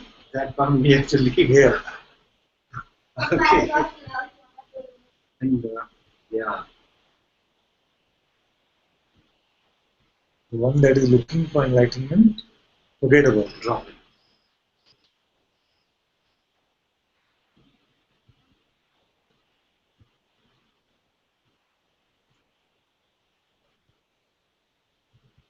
Are you okay with that? Yeah, I'm okay with Very that. I don't want anything which is not truth. Very good. Because I'm seeking the truth. Yes. Yeah. The truth must be here now. That's why I always say that I'm not interested in a truth which is coming and going. What value would that truth be? Yeah. The truth must be ever present, must be here now. What is here now? Beingness. Being is here, and are you aware of it or not? Yes. Not all the time. Nowadays more. Yes. But there is always awareness of something or the other. Yes. Isn't it? So awareness is ever present. There's so much joy around the master. Yeah. We would like to embrace that all the time. Yes, yes. But if you are to be around a master, then you have to be open to all things, not just joy. You see, because many who come with the expectation that around a master there is only joy, then very quickly that expectation of itself becomes a problem. Like what happens is that when you look at the master personally, then even that personal looking has to be burnt, isn't it? Even this will not survive the light of freedom. All personal attachment. Then if you're around the master all of the time, you will start getting irritated with the personal traits of the master. Like I was telling someone yesterday, you'll feel, oh, why doesn't he comb his hair? You know, these kind of things will start irritating you if you're around the master all the time. You see, it's not easy to be in the presence of the master all the time. It's very strong satsang sometimes. Because you expect the master to be all goody two shoes all the time. It doesn't play like that.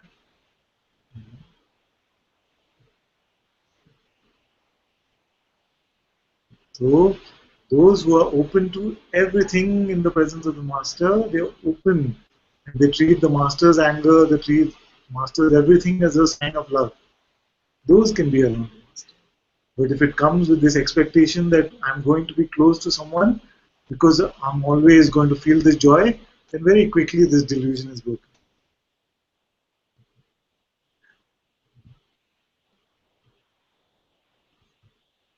So that's why many times you will see that in sanghas, you will find that everybody is smiling. Everyone is smiling except the ones who are closest to the master. Many times, not always. Huh? Because all that is personal, the personal attachment is being burned. Is being burned. Also, what happens with the close seva teams is that they have to care for the master's body also, you see. So in their mind, they have to give it some importance, some relevance. And this attachment to the body also can become a cause of suffering. It's all a play of this Leela like this. So many come like this will feel that, oh, around the presence of the master, only joy, joy. Just like many come to Tiruvannamalai and feel that around Arunachala, I will only feel blissful, blissful. Does it happen like that? For some it does. But for others, it can be a strong roasting, a strong burning can happen. So I make no guarantees that if you were to come here, you will only feel joy. Or you have to come with this openness that I'm open to whatever. I'm open to whatever comes. Then you will say that it's only joy. But if you come with an expectation of joy, then trouble. We are mostly coming with expectation to wake up. Expectation to wake up. But I'm saying you're awake.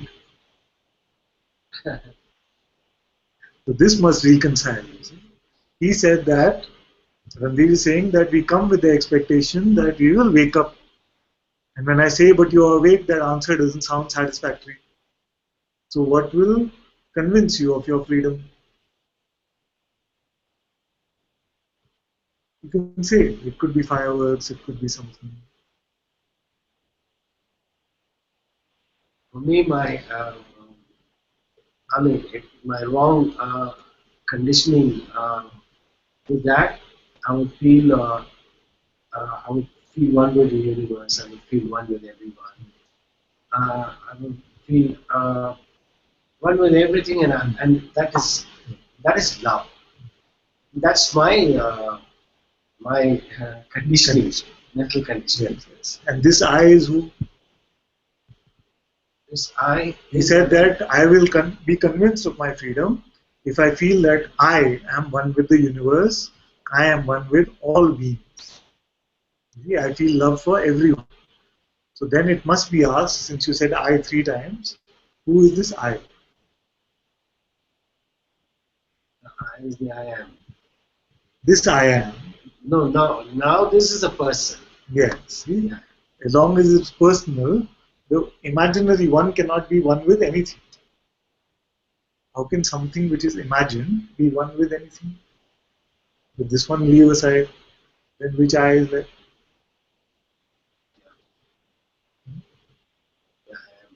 I am. I amness is left. Now, so there's no frills around it. No trappings, no frills. Yes, yes. But what is your idea of heaven? You see, we say that he said, "What are the frills around it?" It means what should happen? Some fireworks, some halo, something should come. You see? But somebody said, "What is your idea of heaven?" And I actually contemplated this question, and I said, "Okay, the most pleasant things are there all the time." But I know if it is there all the time, then it'll become nothing very quickly. It'll mean nothing. You see? Best food, the best drink, the best company, the best everything. How long will it seem like heaven? Not for long. But just for a terrorist, to be a harem of girls. Yes, yes, it seems attractive, you see. That's so attractive. He said for some the idea is to have a big harem or something like that. But then we must ask them, can you deal with even one that you want so many? It is just projections from the mind. Projections from the mind. You see? So my idea of heaven is nothing. It is pure nothing. It has no expectation. It has no desire. It has no aversion. Just this, what I am. This no thing. You see? This no thing is heaven already. It is already heaven. But better than any idea of heaven that you could have. In Indian mythology, it is said, no, that all these gods, Indra, and many of these gods would be in this heaven where there are beautiful apsaras and beautiful things. Everything is so beautiful. And then, because they were so bored up there, they would come down to earth to experience this life. Why? If heaven is so great with all of this, then why would you want this contrast? Because anything becomes too much, it becomes too boring. So this nothingness, this emptiness, can you bear it? And not fall for the projections and the tricks of the mind.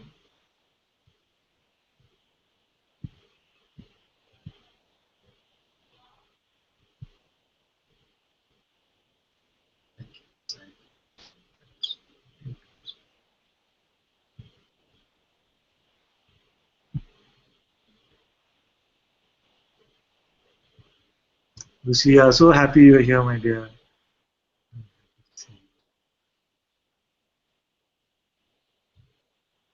Okay, I also have to run off now and see what the situation in my house is.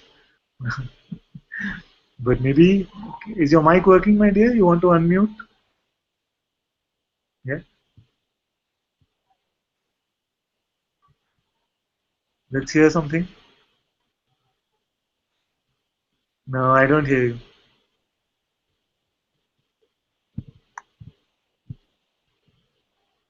No, now it's mute. No, still no.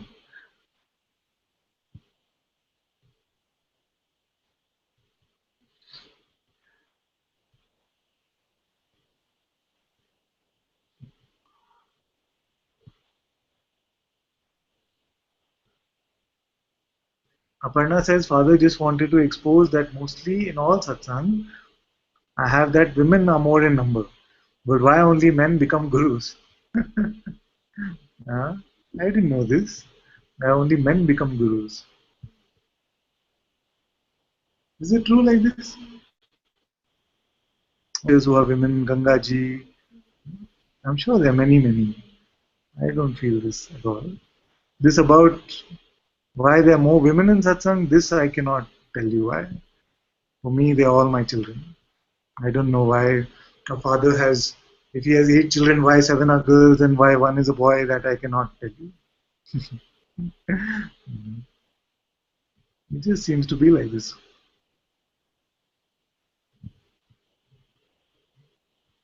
All of you are my beautiful children. Actually, it's not that I cannot tell that you are a woman or a man. It's not like that. But I don't feel ever that I have made some differentiation between somebody coming to satsang being a man or a woman. And if any one of you ever spot something like this, you please whack me in the head with it and we will look at it together. Very happy.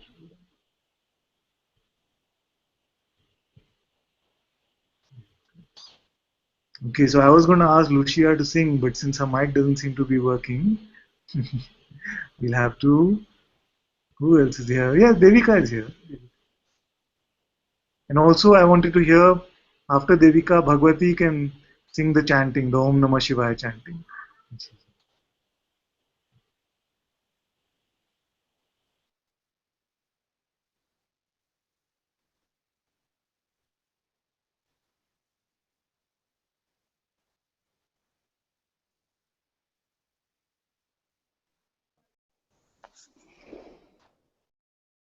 I'm still a bit sick, Father, so I don't know how this is going to come out, but it's my joy to sing for you always. I don't know if that's mutual, but here I am.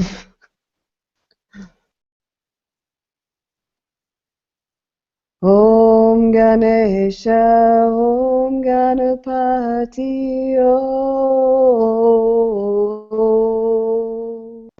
Om Ganesha, Om Ganapati,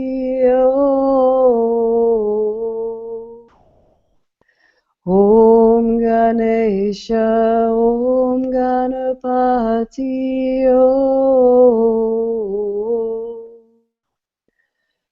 Om Ganesha, Om Ganapati, Ganapati, Om Ganapati, Om Ganapati, Om Ganapati, Om Ganapati, Om Ganapati, Om Ganapati, Om Ganapati, Om Om Ganapati,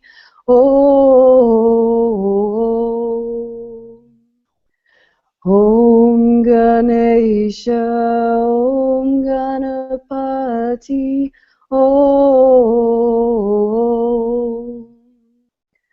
Om Ganesha, Om Ganapati,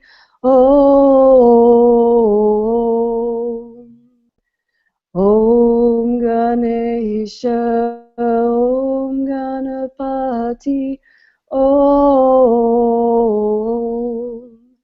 Ganapati, Om Ganapati, Om Ganapati, Om Ganapati, Om Ganapati, Om Ganapati, Om Ganapati, Om Ganapati, Om Om Ganesha, Om Ganapati,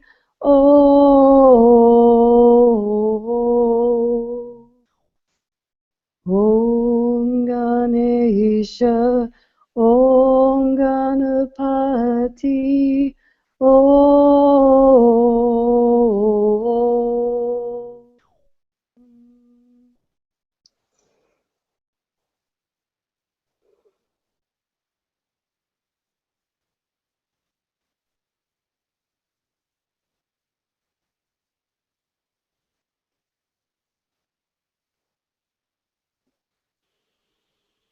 Thank you, my dear. Very beautiful. Very.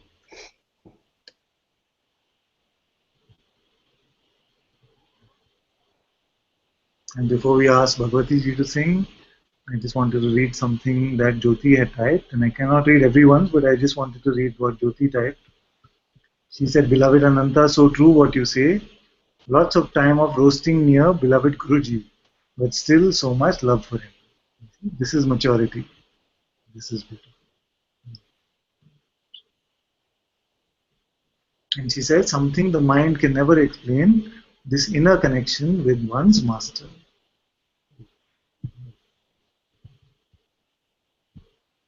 And then for Aparna, there's a big list of women gurus that has been typed by the YouTube chat. Indeed. Bhagwati ji, you'll sing for us?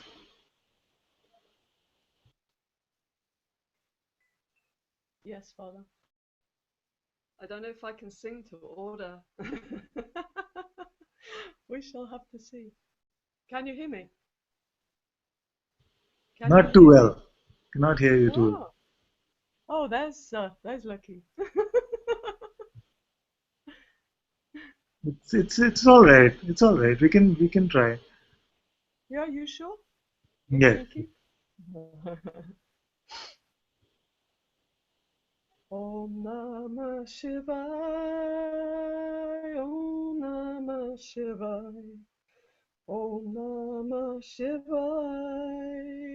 Om Namah Shivaya, Om Namah Shivaya, Om Namah Shivaya, Om Namah Shivaya, Om Namah Shivaya.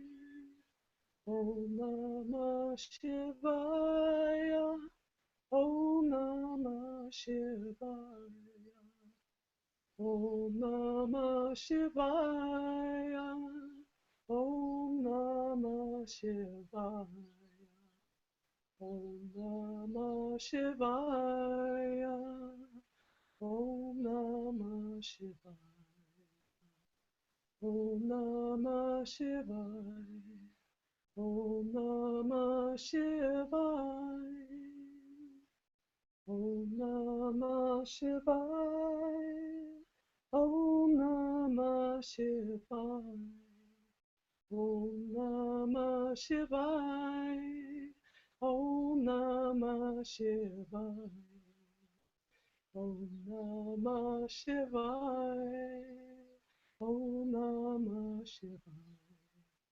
Om Namah Shivaya, Om Namah Shivaya, Om Namah Shivaya, Om Namah Shivaya, Om Namah Shivaya, Om Namah Shivaya, Om Namah Shivaya, Om Namah Shivaya,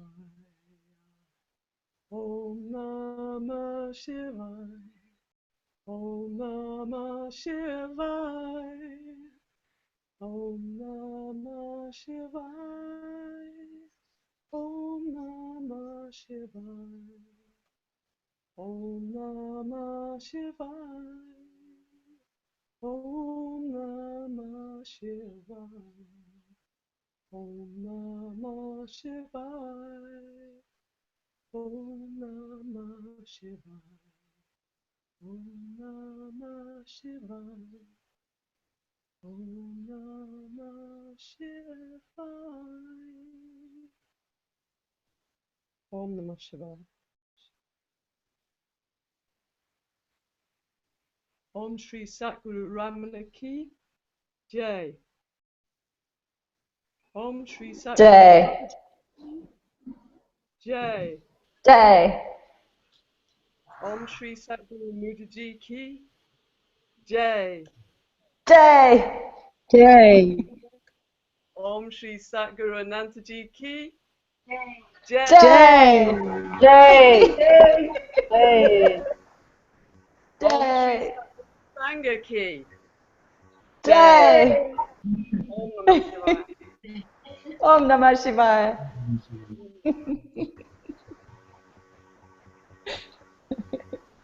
Okay, let's have Parvatiji's invocation now during this beautiful satsang.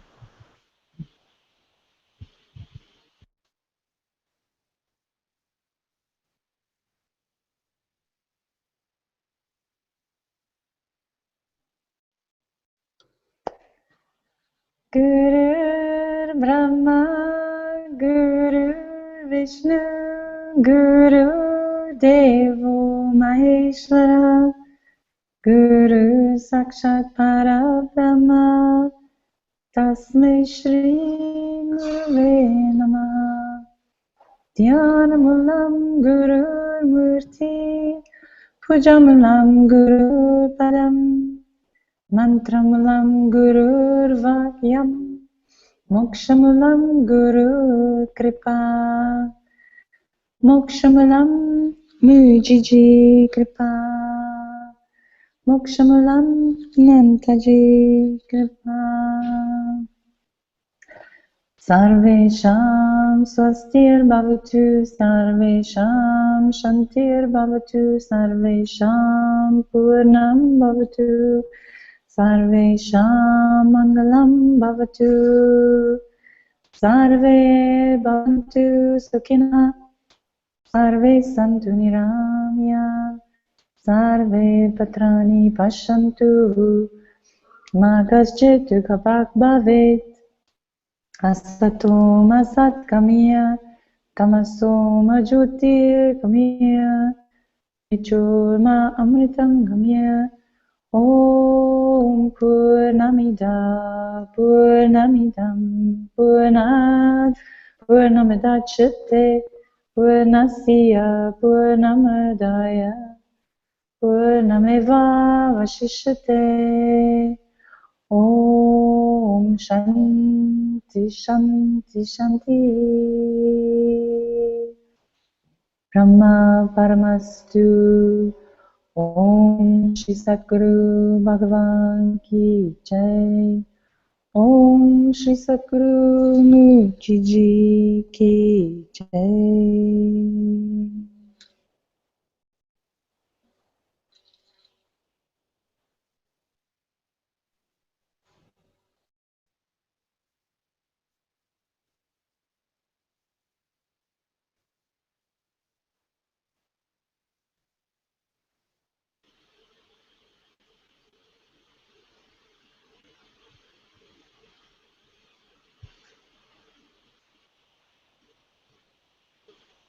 Thank you all so very much for being in satsang today. Sadguru Shri Mujiji Ki Jai. Anantaji ki jai. Jai. Jai. Jai. Jai. Jai. Jai. Jai.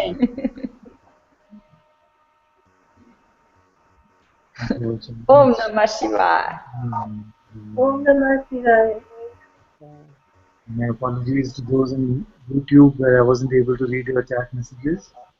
It was just a little bit too much to read.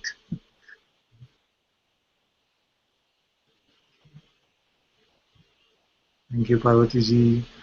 We can turn the broadcast off now for today.